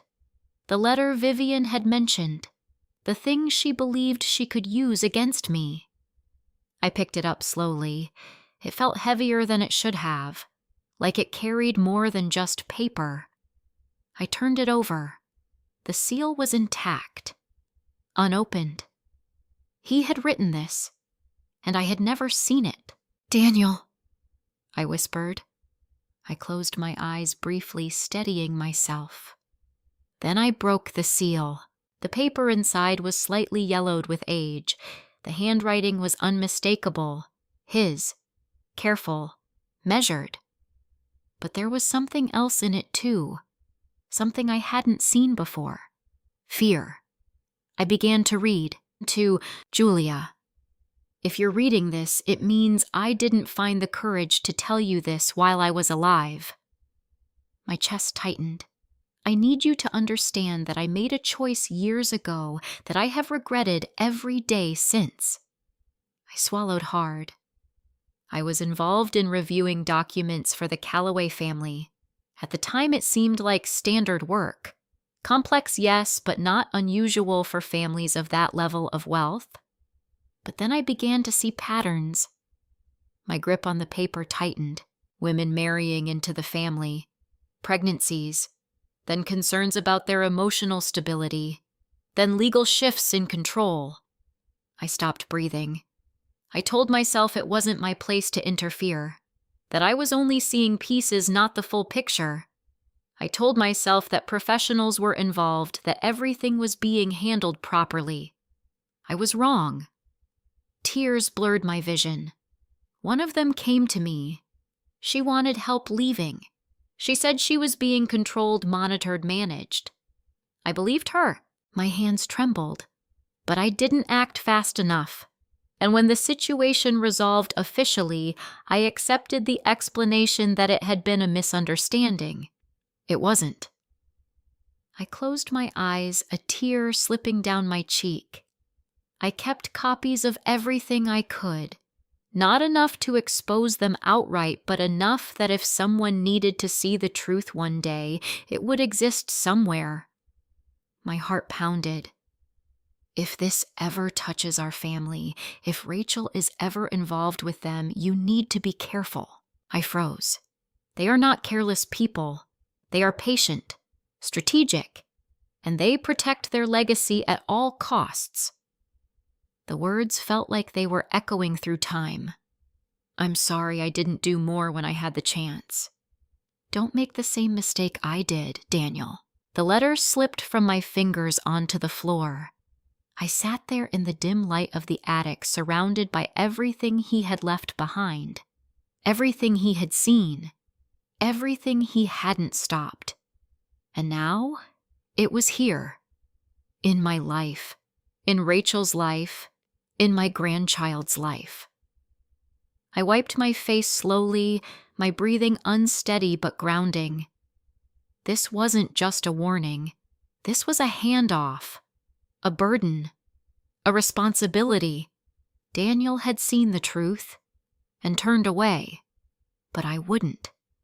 I couldn't, because now I understood something with absolute clarity. This wasn't just about saving Rachel from a bad situation. This was about stopping something that had been allowed to continue for far too long. I looked down at the open box, at the documents, at the names, at the pattern, and then at the letter again. Don't make the same mistake I did. I picked it up carefully, folding it back along its original crease. No, I said quietly. I won't, because whatever Vivian Calloway thought she had over me, whatever she believed could keep me silent, she was wrong. Because now I knew the truth, and I wasn't afraid of it. Not anymore. I didn't sleep that night. I brought the black box down from the attic and spread everything across my dining table. Daniel's notes, the trust documents, Claire's warning, Rachel's ultrasound, the unsigned agreements. It looked less like a table and more like a map of something deliberate and cold, a system built over years refined through silence. At 6:15 a.m. I called Nicole. She has the appointment today, I said as soon as she answered. I know, Nicole replied. I've been thinking about it all night. We're going to move faster. I found something I said. From my husband. Documents. Names. A pattern that goes back years. There was a pause. Bring everything she said. Now. Nicole's office felt different this time, more urgent, less like a place for careful discussion, and more like a command center. She went through Daniel's files methodically, her expression sharpening with each page. This is significant, she said finally. Not just anecdotal, this shows continuity, intent, a pattern of behavior. They've been doing this for years, I said. Yes, she replied. And they've been doing it well enough to avoid exposure. I leaned forward. Then we expose it. Nicole held my gaze. We will. But first we protect Rachel today. She stood and walked to the whiteboard behind her desk, uncapping a marker. Timeline, she said. She wrote today. Psychiatric evaluation. Risk narrative creation / documentation. Best case scenario. She continued. Rachel refuses evaluation or limits participation. Worst case scenario, they obtain a report suggesting emotional instability. And then I asked. They escalate, Nicole said. They push for temporary oversight, possibly even medical recommendations that restrict her autonomy. My chest tightened. We stop it before that happens, I said. Nicole nodded. Agreed. She turned back to me. Does Rachel know where the appointment is? She asked. I shook my head. No. She just said Vivian arranged it. Nicole frowned slightly. That's a problem. We worked quickly. Nicole drafted a short document, something Rachel could reference if needed. Not a formal filing yet, but a statement of non-consent, carefully worded. She can read this aloud if she feels pressured, Nicole explained. It establishes that she does not agree to any evaluation beyond voluntary conversation. I took the paper, reading it twice. Will that be enough? I asked. It gives us leverage, Nicole said. Especially if we need to challenge anything later. And if they don't let her use it. Nicole's expression hardened slightly. Then we pivot, she said. At 9:10 a.m., the burner phone buzzed. My heart jumped as I picked it up. We're leaving in 10 minutes. I don't know where. I immediately called. Rachel answered on the first ring. They're taking me now, she whispered. Okay, I said quickly. Listen to me. Stay calm. Ask questions. Do not agree to anything you don't understand. I remember she said, her voice tight. I'm sending you something, I continued. A statement. If you feel pressured, read it out loud. Even once. That matters. Okay, she said. And Rachel, I know she said softly, I won't sign anything. I closed my eyes for a brief second. I'm right here, I said. We're moving on this. You're not alone. There was a pause. Then I know, she said. The line went dead. I looked up at Nicole. She's on her way, I said. Nicole nodded once, already moving. We don't wait, she said. We act. By 10 a.m. we were in motion. Nicole made calls fast, precise, controlled. I didn't know all the people she was speaking to, but I understood enough. She was building pressure, creating awareness, positioning us. Where are we going? I asked as we left her office. To the hospital network, she said. Even if the appointment is private, they're still connected somewhere. We start there. We arrived at a large medical building downtown. Glass doors, clean signage, the kind of place that looked trustworthy on the outside. Nicole walked in like she belonged there. At the front desk, she introduced herself, her tone calm but firm. I'm attorney Nicole Harper, she said. I'm looking for a patient, Rachel Calloway. She may have been brought in for evaluation this morning. The receptionist hesitated. I'm not sure I can. She is my client, Nicole said, her voice tightening just slightly. And I have reason to believe she is being evaluated under coercion. I need to know if she's here. That word coercion shifted something. The receptionist glanced at her screen, then back at Nicole. Let me check, she said. Those minutes felt longer than anything I had experienced in days. I stood beside Nicole, my hands clasped tightly together, my mind racing. Please be here. Please don't let them take her somewhere we can't reach. Finally, the receptionist looked up. She's here, she said quietly. 4th floor. Behavioral health. My heart dropped. Behavioral health. It sounded official. Serious. Exactly what Vivian would want. We moved quickly. The elevator ride felt suffocating. When the doors opened, the hallway was quiet, sterile, controlled. Nicole approached the nurse's station. I'm here for Rachel Calloway, she said. She is not to be evaluated without her explicit consent. I need to see her. The nurse frowned slightly. She's in with the doctor right now, she said. Family only. Nicole didn't hesitate. I am her legal representative, she said, and I have reason to believe she is under undue influence. That changes the situation. The nurse hesitated, then nodded. Give me a moment. I stood there, my pulse pounding in my ears. This was it. This was where everything could shift. Either we reached her, or they did. The door at the end of the hallway opened. Ethan stepped out. He froze when he saw us. Julia, he said. What are you doing here? I took a step forward. Where is she? I asked. She's with the doctor, he said quickly. It's just a routine evaluation. Routine, I repeated. Nicole stepped beside me. Ethan Calloway, she said calmly. I'm attorney Nicole Harper. This evaluation needs to stop immediately. His expression tightened. You can't just walk in here, he said. This is a private matter. It is, Nicole replied. Which is exactly why we're here. The door behind him opened again. Vivian stepped out. Perfect as always. Composed. Controlled. She looked from Nicole to me, her expression unreadable.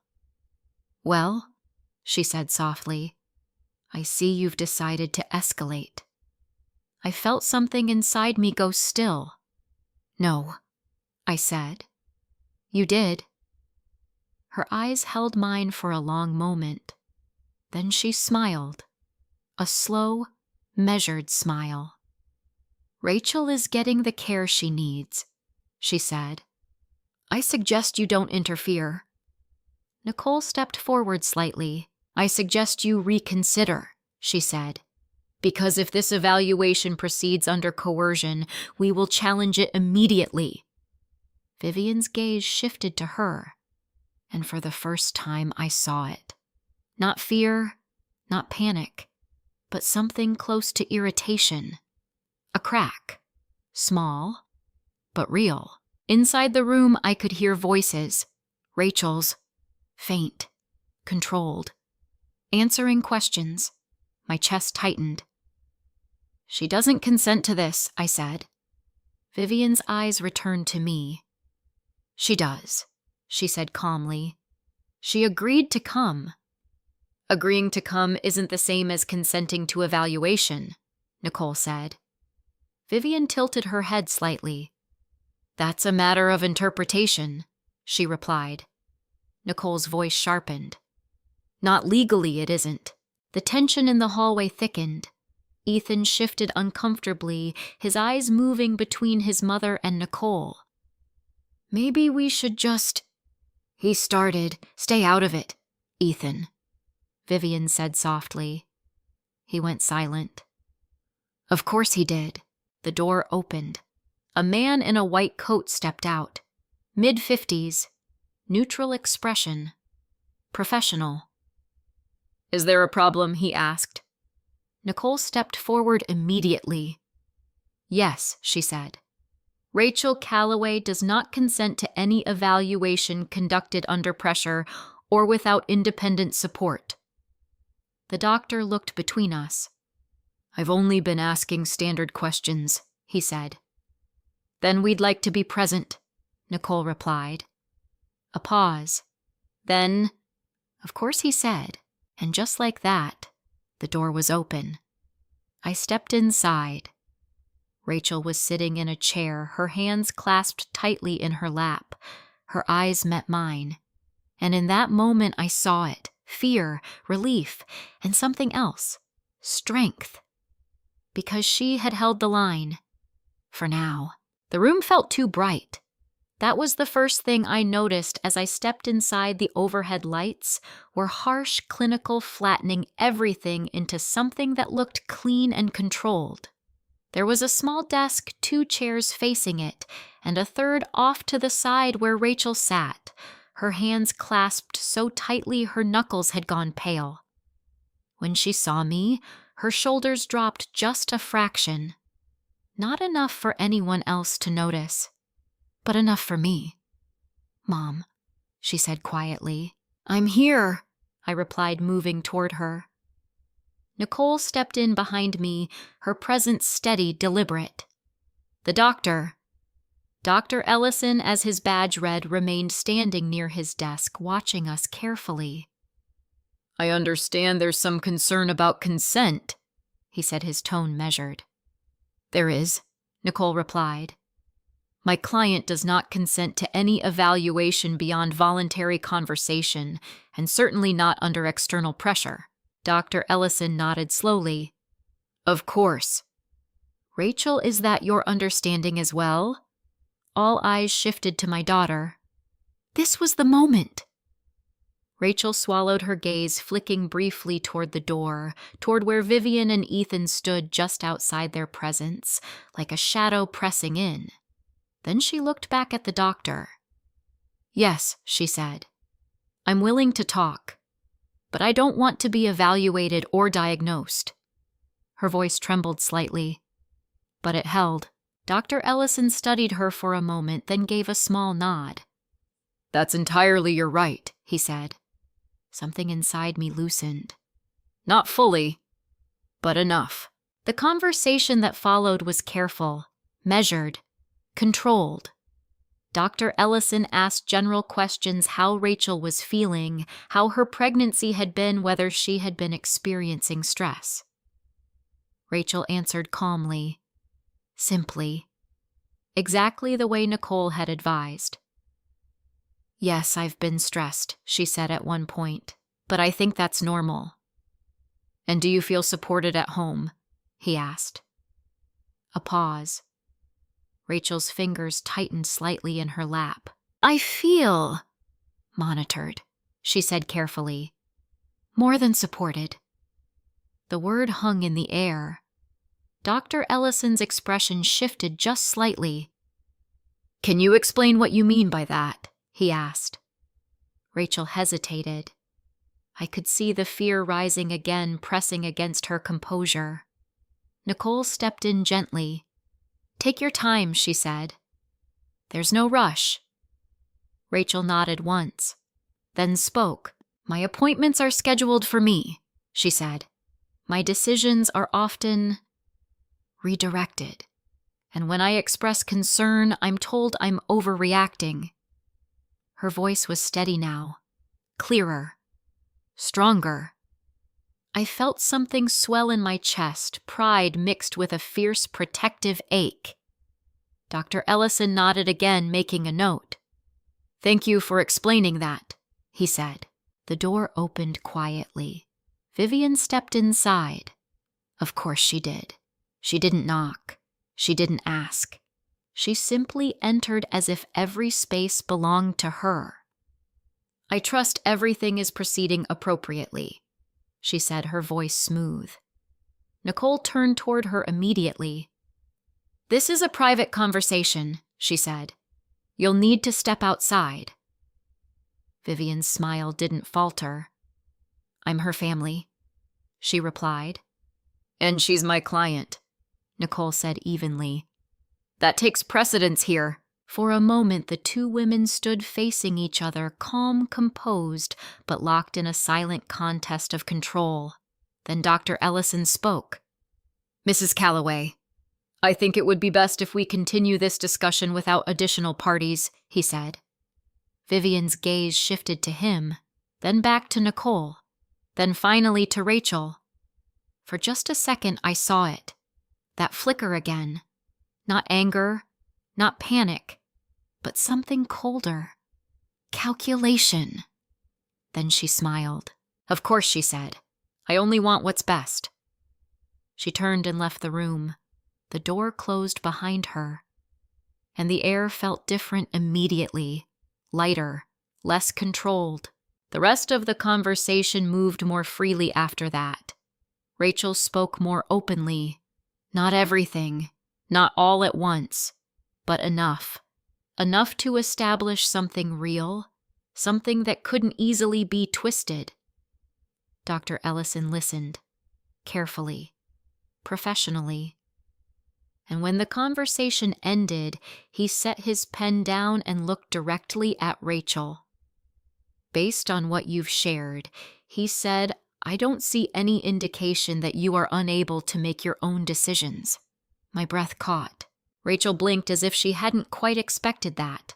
But he continued, "I do see signs of external pressure that may be contributing to your stress."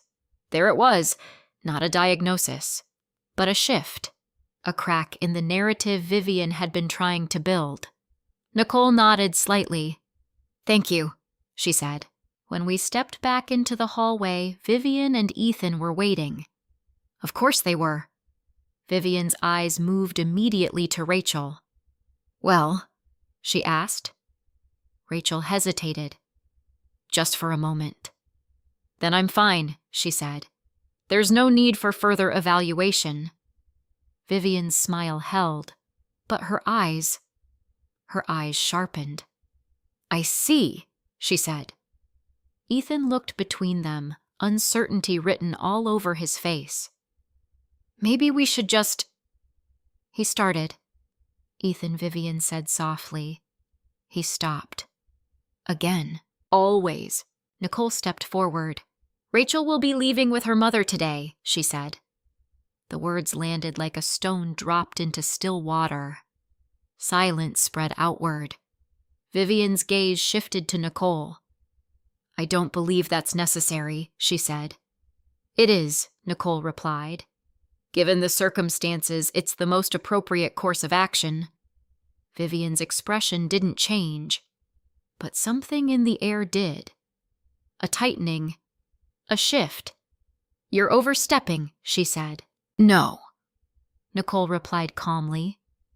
"I'm protecting my client." Vivian's eyes moved to Rachel. "Is that what you want?" she asked. The question was soft, gentle, almost kind. But I heard what was underneath it. Pressure, expectation, control. Rachel looked at her, then at me, and for a moment I saw the hesitation, the fear, the weight of everything that had been built around her. Then she straightened slightly. "Yes," she said. The word was quiet, but it was clear. "I want to go with my mom." Ethan's head snapped toward her. "Rachel, I need space," she said, her voice stronger now. "That's all." Vivian watched her, closely, measuring, calculating. Then she smiled. Again, that same composed, controlled smile. "Of course," she said, "if that's what you need." Relief tried to rise in my chest, but something held it back, because it was too easy, too smooth, too controlled. We walked toward the elevator together, Rachel beside me, Nicole just ahead. Ethan followed a few steps behind, his expression tight conflicted. Vivian did not follow. She stayed where she was, watching, always watching. Inside the elevator, the doors closed with a soft chime. Rachel exhaled, a long, shaky breath. "I didn't think she'd let me go," she whispered. I squeezed her hand. "She didn't," I said quietly. "You took that step." Rachel nodded, her eyes glistening slightly. Ethan shifted beside us. "Rachel," he said, his voice low, "you don't have to do this. We can fix things. We can talk." Rachel looked at him, really looked at him, and for the first time, I saw something different in her expression. Not fear, not confusion, clarity. "I've been trying to talk," she said, "for weeks." Ethan opened his mouth, closed it, said nothing. When the elevator doors opened, we stepped out into the lobby. Freedom! It should have felt like that. But instead, it felt like the beginning of something else, something bigger. Because as we walked toward the exit, I felt it. That sense again, that quiet, unsettling awareness that this wasn't over, not even close. Outside, the air was warm, the sun bright against the glass of the building. Rachel stepped into it like someone testing something unfamiliar, real, uncontrolled. She looked at me. Now what, she asked.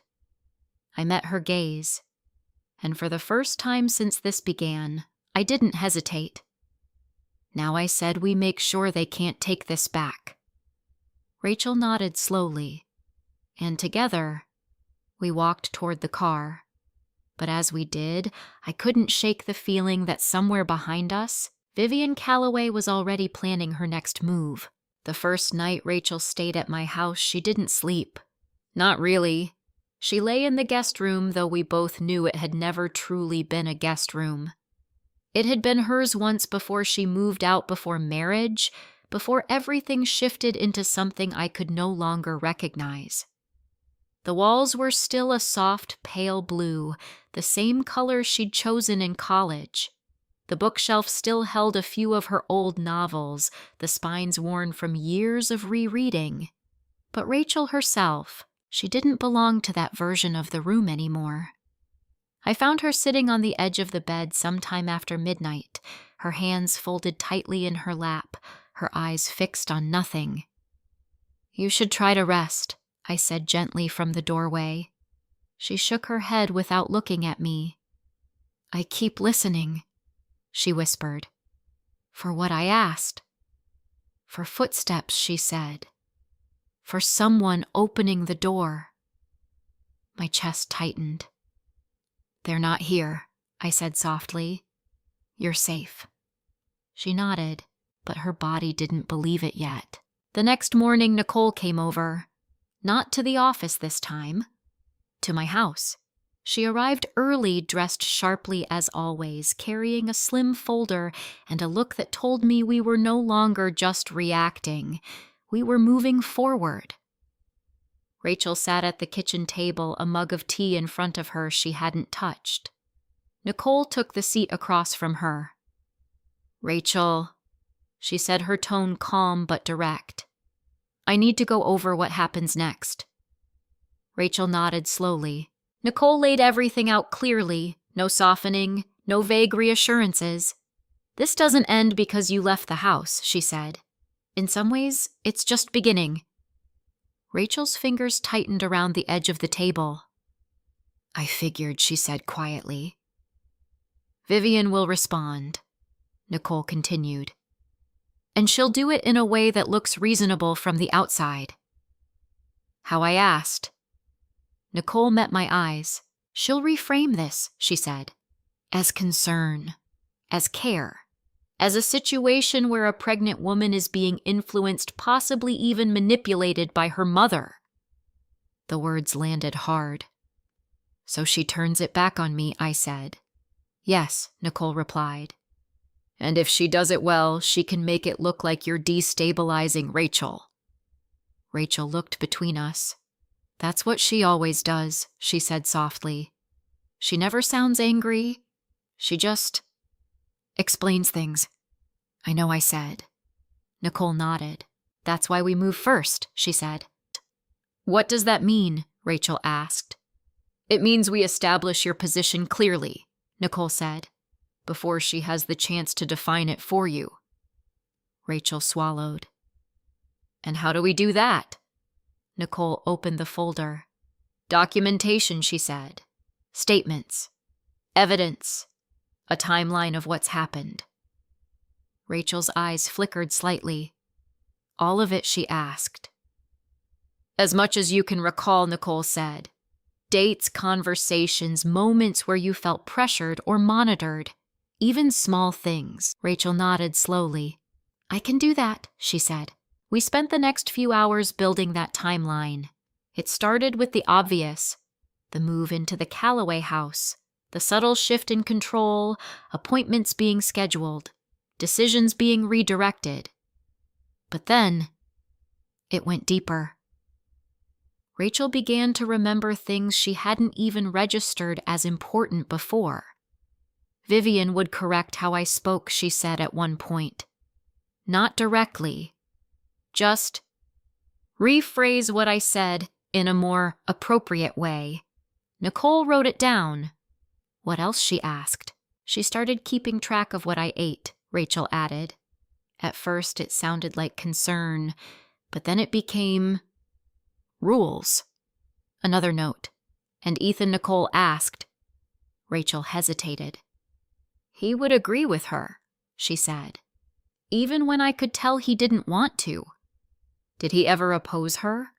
Nicole asked. Rachel shook her head. "No," she said. By the time we finished, the table was covered in notes. Not dramatic, not explosive, but consistent, patterned, clear. Nicole leaned back slightly, reviewing everything. "This is strong," she said. Rachel looked up. "Really?" "Yes," Nicole replied. "Because it shows continuity, control, influence." I felt a small surge of relief, but it didn't last long. Because then Nicole added, "And it's exactly the kind of thing Vivian will try to discredit." Rachel's shoulders tensed. How, she asked. By questioning your interpretation, Nicole said. By suggesting you misunderstood. That you were stressed. That your perception isn't reliable. Rachel's expression tightened. That's what she always says, she whispered. I know, Nicole said gently, which is why we don't rely on perception alone. She tapped the notes. We build corroboration, she said, from where I asked. Nicole looked at me. Claire Monroe, she said. Rachel's head lifted slightly. You spoke to her? She asked me. I nodded. She confirmed everything I said, and more. Rachel exhaled slowly, something like validation settling into her expression. She told me I wasn't crazy, Rachel said quietly. You're not, I said. Nicole leaned forward. If Claire is willing to testify, she said that establishes a pattern beyond your individual experience. Rachel looked uncertain. Will she do that? She asked. I don't know, I admitted. But she sounded ready, tired of staying quiet. Nicole nodded. That matters, she said. The next step came faster than I expected. That afternoon, Nicole filed the first set of motions. Emergency protective documentation. Not a full case yet, but enough to establish concern, to create a record, to shift the narrative. She'll respond quickly, Nicole said as she closed her laptop. How quickly, I asked. Nicole met my eyes. Within hours, she said. She was right. It didn't take long. By early evening, my phone rang, a number I didn't recognize. I answered anyway. Mrs. Griffin. A calm professional voice said. This is Attorney James Whitaker. I represent Vivian Calloway. My grip tightened slightly. Go ahead, I said. I'm calling regarding your daughter, he continued. There are concerns about her current environment and the influence being exerted on her during a vulnerable time. There it was. The narrative, already forming. Rachel is exactly where she wants to be, I said. Of course, he replied smoothly. But we need to ensure her well-being is being properly considered. Her well-being wasn't your concern yesterday, I said. A brief pause. Then our concern is always her well-being, he said. I almost laughed, but there was nothing funny about it. After I hung up, I turned to Nicole. They're already moving, I said.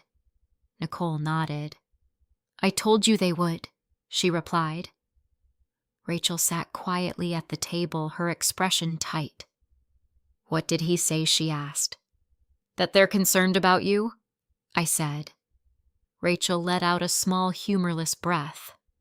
Of course they are. Nicole closed her folder. This is where it gets harder, she said. How, Rachel asked.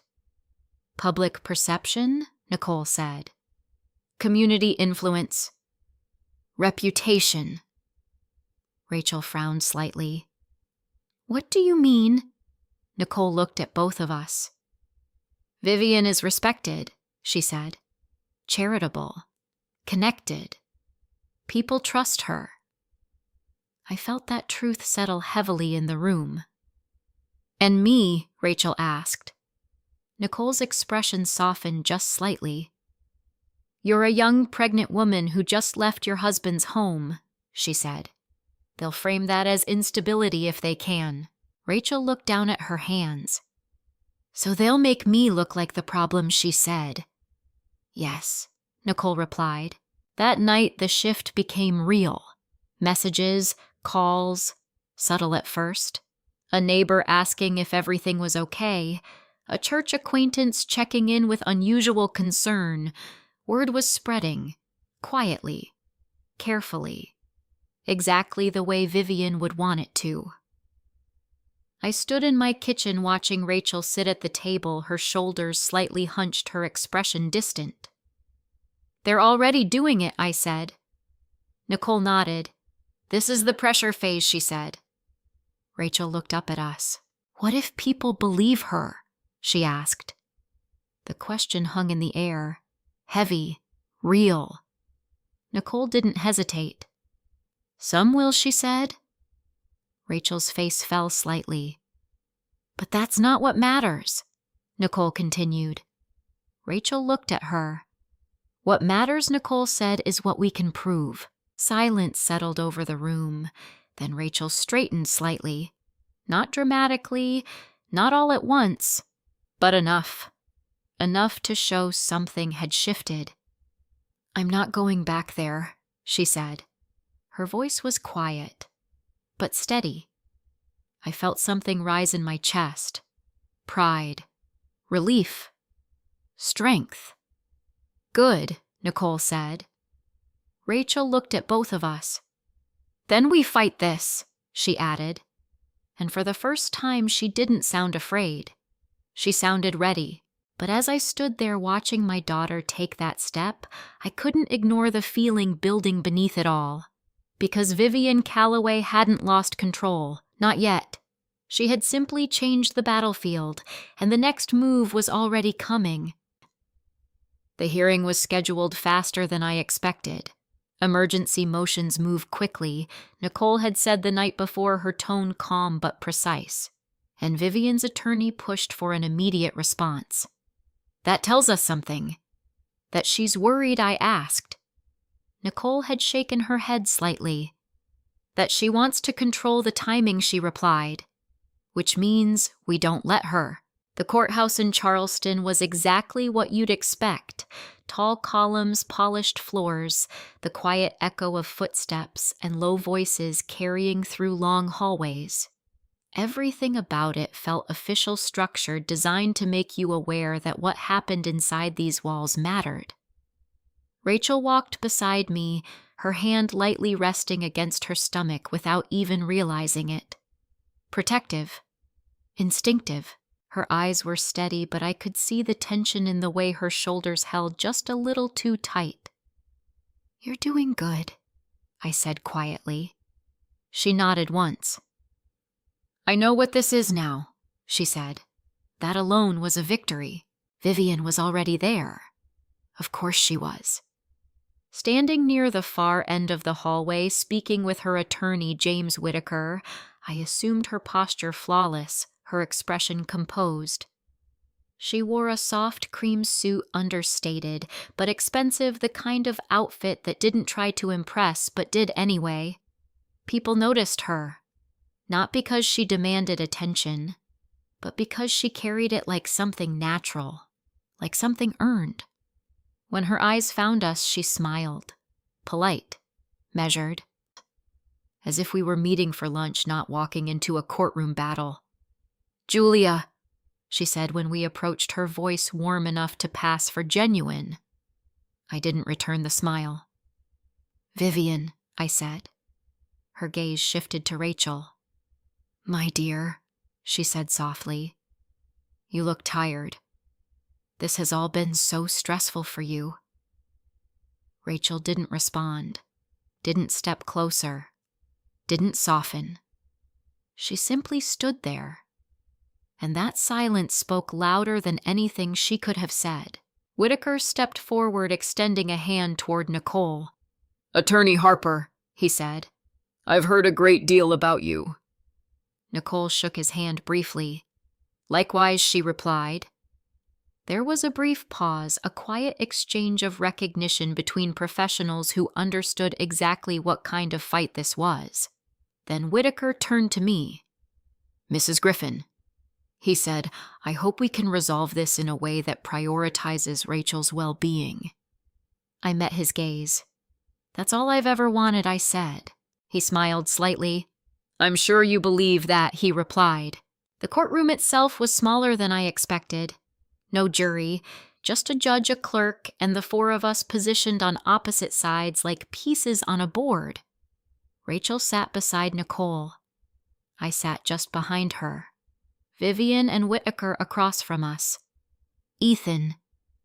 He wasn't there yet. That absence sat heavily in the room, because I didn't know what it meant. Not yet. The judge entered and everything shifted. Voices quieted. Movement stilled. The weight of the room settled into something more formal, more contained. "Let's begin," the judge said. Whitaker spoke first. Of course he did. His tone was calm, measured, professional. Everything you would expect from someone presenting concern, not accusation. "Your Honor," he began, "this is a matter involving a pregnant woman in a vulnerable state who has recently left her marital home under emotionally heightened circumstances." I felt my jaw tighten. He continued, "There are concerns regarding the influence being exerted on her during this time and whether her current environment is truly in her best interest." Influence. Environment. Best interest. The words were carefully chosen, designed to sound protective, reasonable, almost kind, but I could hear what was underneath them. Control. Nicole stood. Her voice was just as calm, but sharper. "Your Honor, she said this is not a case of influence. It is a case of coercive control." The room shifted slightly, not dramatically, but enough. Nicole continued, "We have evidence that Rachel was being monitored, pressured, and guided toward legal agreements that would significantly limit her autonomy, particularly in relation to her child." Whitaker didn't interrupt. He simply waited. That was his style. Let her speak, then dismantle it. Nicole turned slightly toward Rachel. With the court's permission, she said, "I'd like Rachel to speak." The judge nodded. Rachel stood. I felt my heart climb into my throat. But she didn't falter. Not this time. Her voice was quiet at first, but steady. "I called my mom at 3 a.m. because I was scared," she said. The words hung in the air. Raw. Simple. True. "I didn't feel like I could leave," she continued. "Not because anyone physically stopped me, but because everything around me made it feel impossible." She paused, took a breath, then kept going. "My appointments were scheduled for me. My concerns were dismissed. And when I tried to question things, I was told I was overreacting." Her eyes flicked briefly toward Vivian, then back to the judge. "I started to feel like I couldn't trust my own thoughts," she said. That line changed the room. Whitaker stood slowly. "Rachel," he said gently, "no one disputes that you were under stress. Pregnancy can be an overwhelming experience, especially in a new marriage." Rachel didn't respond. He continued, "But isn't it also true that your mother encouraged you to leave suddenly rather than work through those feelings within your home?" There it was. The pivot. The shift. Rachel's gaze moved slightly. Not toward me. Toward Nicole. And Nicole gave the smallest nod. "Stay steady." "My mom came because I asked her to," Rachel said. Her voice didn't rise, didn't shake. It held. "I didn't feel safe staying," she added. Whitaker tilted his head slightly. "Safe," he repeated. "Can you clarify what you mean by that?" Rachel took a breath, then answered, "I felt like my decisions weren't my own anymore," she said. Whitaker opened his mouth, but Nicole stepped in. "We also have corroboration," Nicole said. She placed a document on the table. Claire's statement. The room went still. Whitaker glanced down at it, his expression unreadable. "An unrelated individual's account," he began. "Establishes pattern," Nicole cut in. She placed another set of documents down. Daniel's notes, the old files, the names, the structure, the history. "This is not an isolated situation," she said.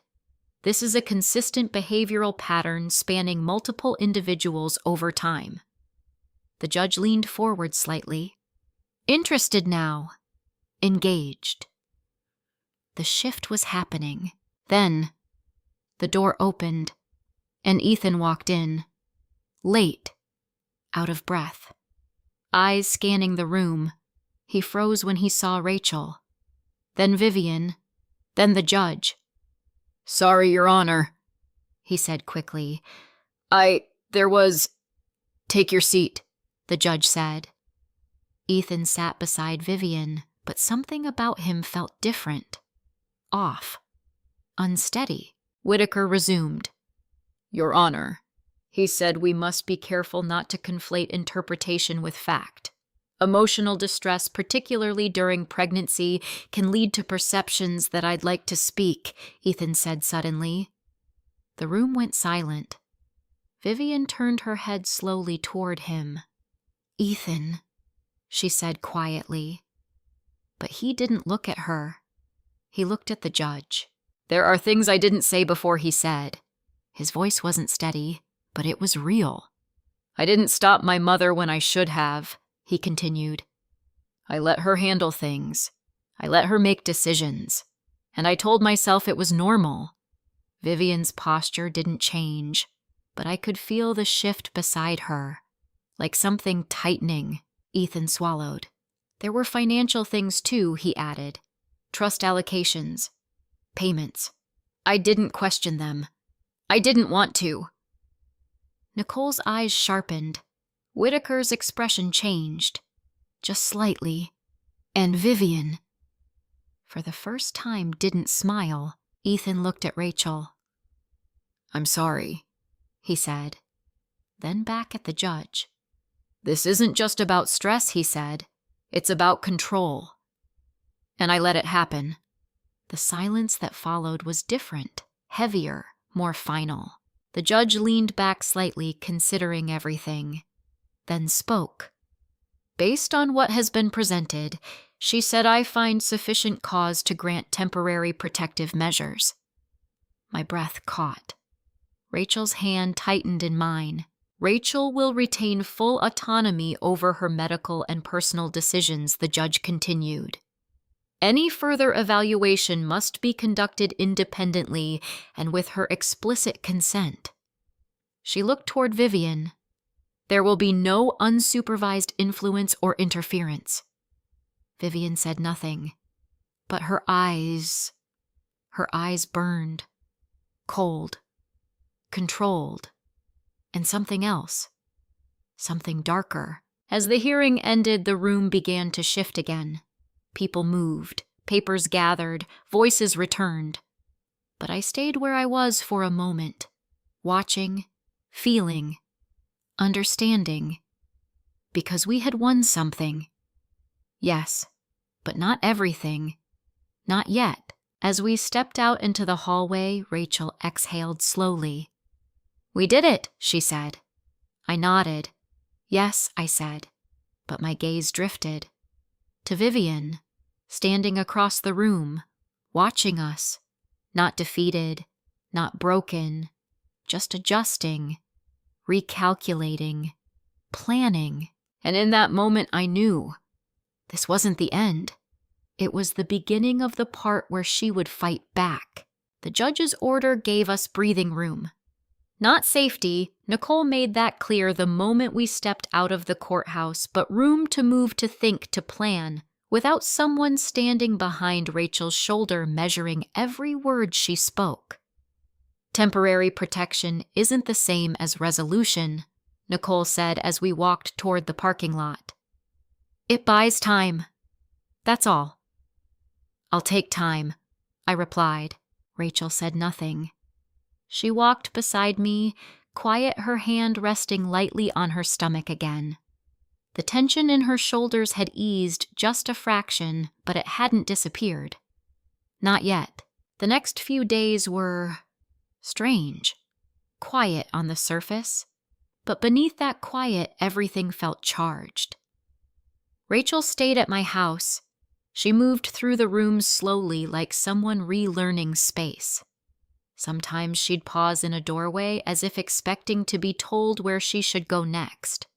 No one told her. And that, more than anything, seemed to unsettle her.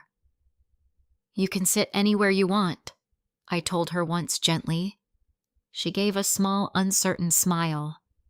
I know, she said, but knowing and believing weren't the same thing. Nicole worked quickly. Formal filings followed the emergency order documenting the pattern, reinforcing Rachel's autonomy, establishing boundaries that Vivian couldn't cross without consequence.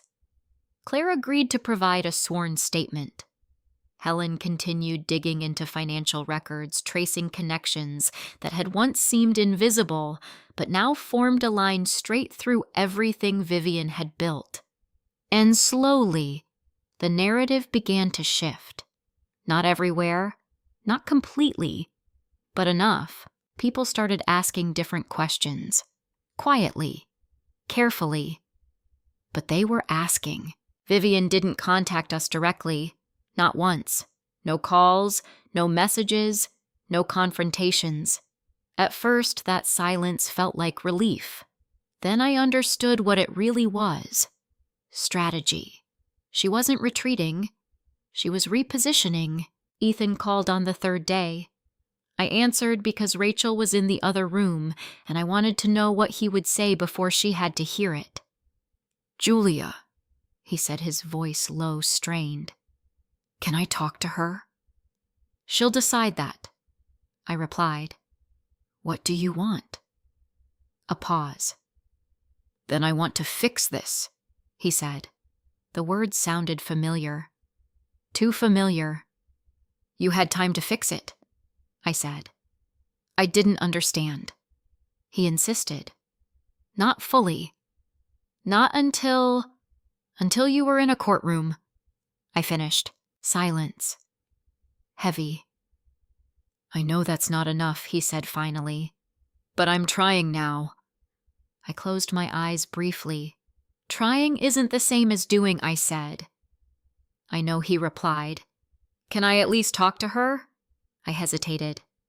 Then I'll ask her, I said. Rachel listened quietly as I explained. She didn't react immediately, didn't rush to answer. She just sat there thinking.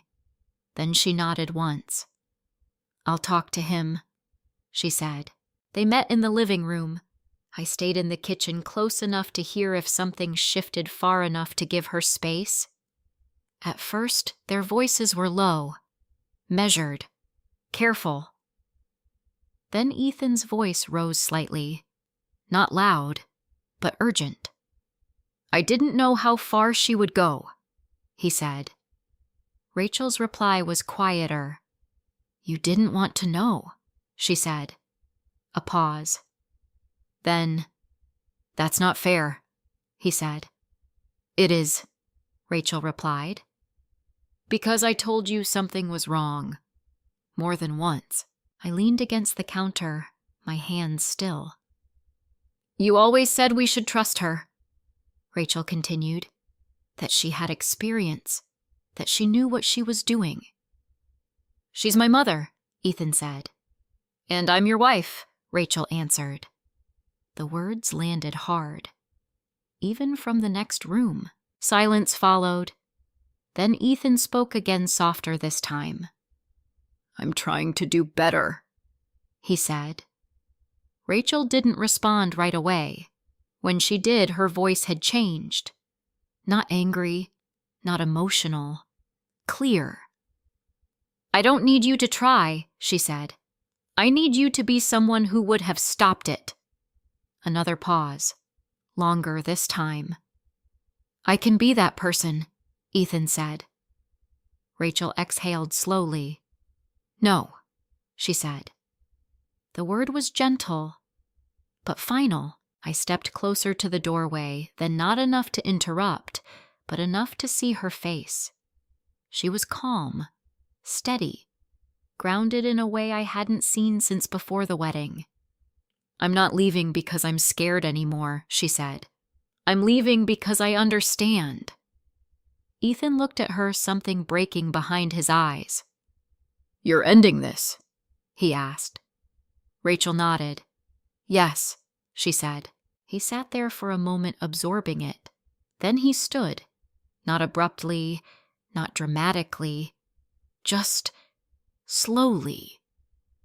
"I never wanted this," he said. Rachel met his gaze.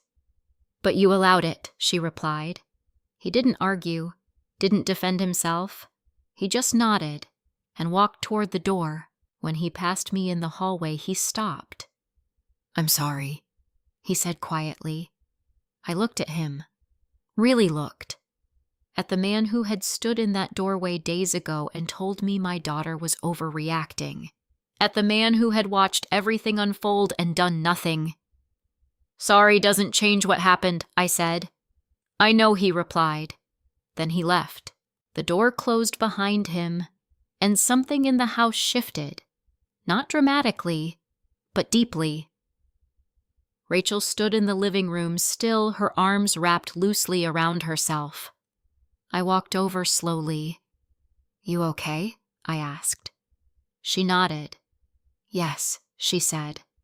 And this time I believed her. That night we sat together in the quiet.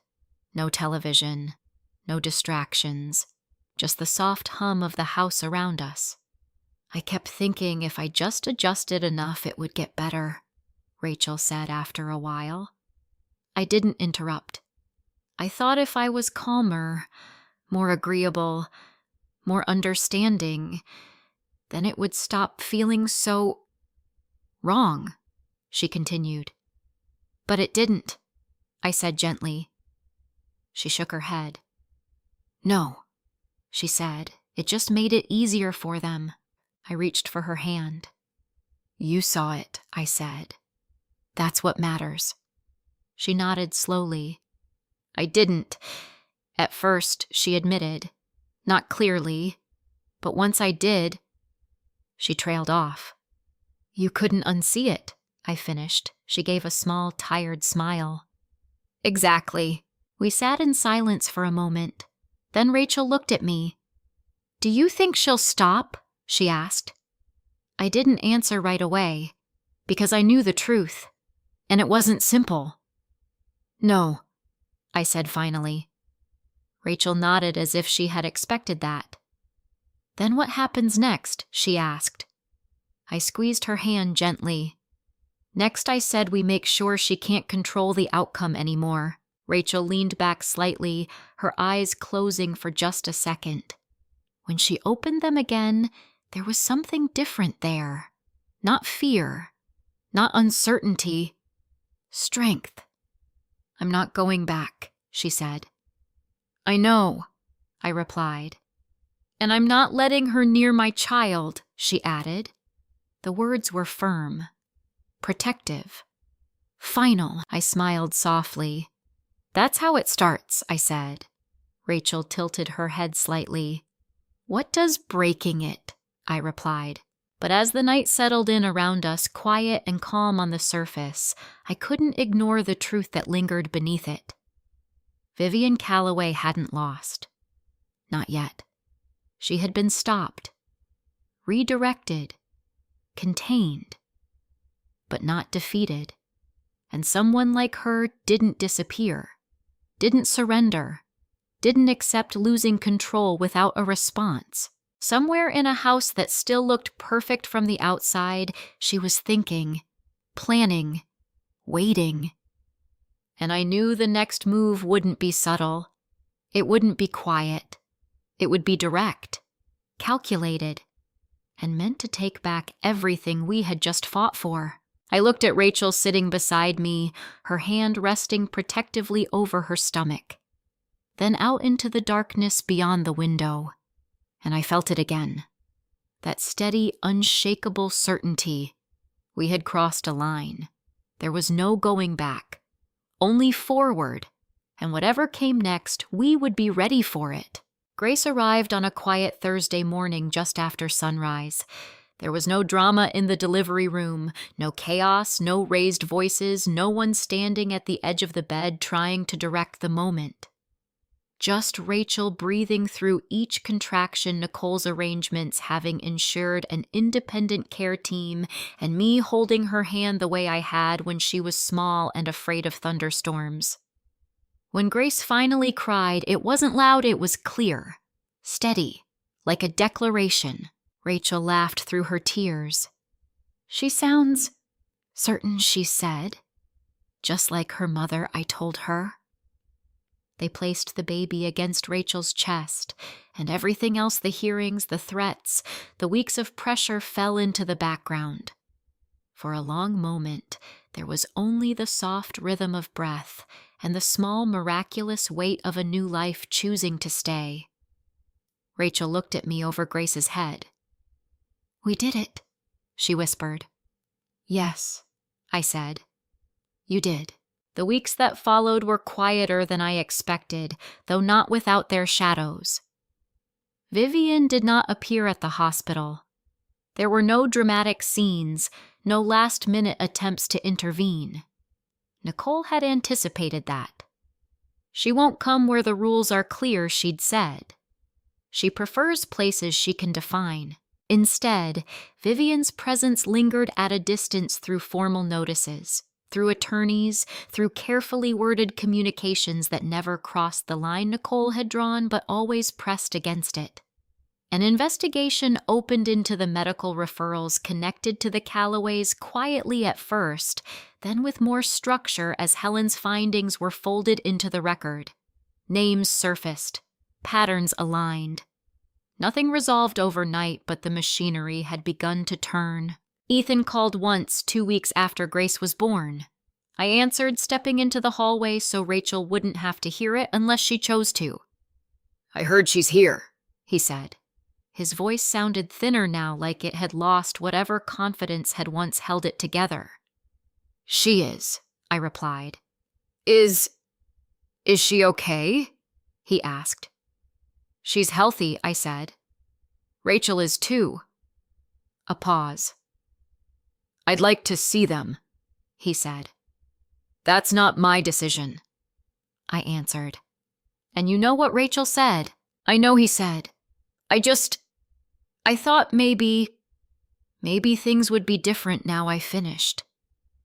Another pause. "I'm trying to make them different," he said. I leaned my shoulder against the wall, closing my eyes for a second. "Then start by respecting what she's asked for," I said. "That's where it begins." He didn't argue. "Okay," he said quietly. When I returned to the living room, Rachel was rocking Grace, humming under her breath. She looked up, a question in her eyes. "Ethan," I said. She nodded once. "I figured. He wants to see you. To see her." Rachel looked down at Grace, who had settled into that deep, heavy sleep that only newborns seem to find. "Not now," she said. I nodded. I told him. "Thank you," she replied. We settled into a rhythm. It wasn't perfect. There were nights when Grace wouldn't sleep, mornings when Rachel moved more slowly than she wanted, afternoons when the weight of everything she'd been through would surface in small, unexpected ways. But there was something else too. Space. Choice. The quiet, steady rebuilding of a life that belonged to her again. Rachel found a small rental near the water, a modest place with a porch that caught the evening breeze. Close enough to me that I could be there in minutes, far enough that it felt like her own. "I don't need big," she said when we stood in the empty living room for the first time. "I need mine." We filled it slowly. Not with things that matched or things that impressed, but things that felt right. A second-hand rocking chair, a soft rug, a shelf for Grace's things that Rachel arranged and rearranged until it felt exactly the way she wanted. Claire visited once, standing awkwardly at the doorway at first, like she wasn't sure she had the right to be there. Rachel stepped forward and hugged her before she could decide. "You helped me," Rachel said simply. Claire shook her head. "You helped yourself," she replied, but there was relief in her eyes, the kind that comes from seeing something you once endured end differently for someone else. Helen came by with stacks of documents and updates, her practical, calm grounding, everything that still needed to be handled. Nicole stopped in less often, But when she did, it was with quiet certainty, adjustments to filings, updates on the investigation, the steady assurance that what had been set in motion would continue. We weren't alone. Not anymore. One afternoon a few months later, I went back up to the attic. The air was the same warm, still holding on to its dust and its history. The black box sat where I had left it, the contents undisturbed since that night when everything had changed. I brought it down again, setting it on the dining table where so many decisions had been made. This time, I read Daniel's letter all the way through without stopping. The words didn't hurt less, but they settled differently. He had seen something wrong and hesitated. He had chosen silence when action was needed. He had hoped quietly that leaving a record would be enough if the moment ever came. It hadn't been enough then, but it had been something, and something I realized had been what allowed me to see clearly when it mattered most.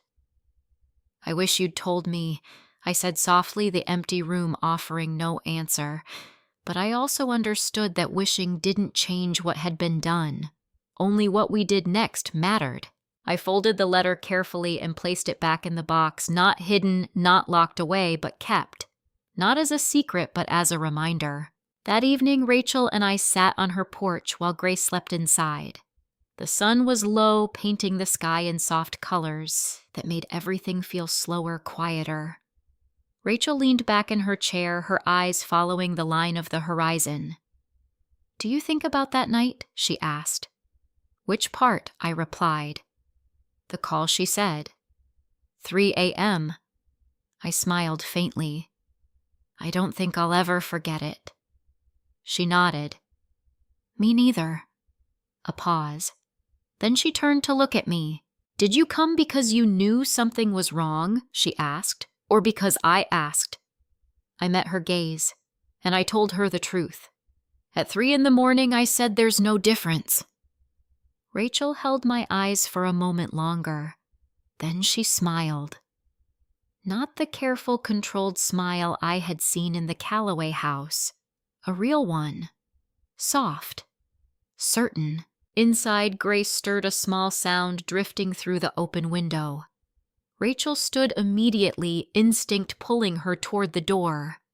I watched her go, the movement easy now, unhesitating. This was the legacy. Not a name carved into a family tree, not a trust structured to control what came next. But this, a mother who listened, a daughter who learned to trust herself again, a child who would grow up in a home where love wasn't measured by control, where silence wasn't mistaken for peace, where fear didn't get to decide the future. Vivian Calloway's name still appeared in conversations from time to time, in updates from Nicole, in quiet mentions from people who had begun to ask questions. Her world hadn't vanished, but it had changed. The certainty she once carried, the unquestioned authority, had been fractured, and for someone like her, that fracture was everything. I sat on that porch a little longer after Rachel went inside, listening to the evening settle around me. For the first time in a long while, I wasn't waiting for something to happen. I wasn't bracing for the next move. I was simply there, present, aware, at peace in a way that didn't come from everything being resolved, but from knowing we had faced what needed to be faced. And we hadn't turned away. Later, when I stood to leave, Rachel walked me to the door. "See you tomorrow?" she asked. "Of course," I said. She hesitated, then stepped forward and hugged me. Tightly. Not out of fear this time. Out of something else. Something stronger. "Thank you," she whispered.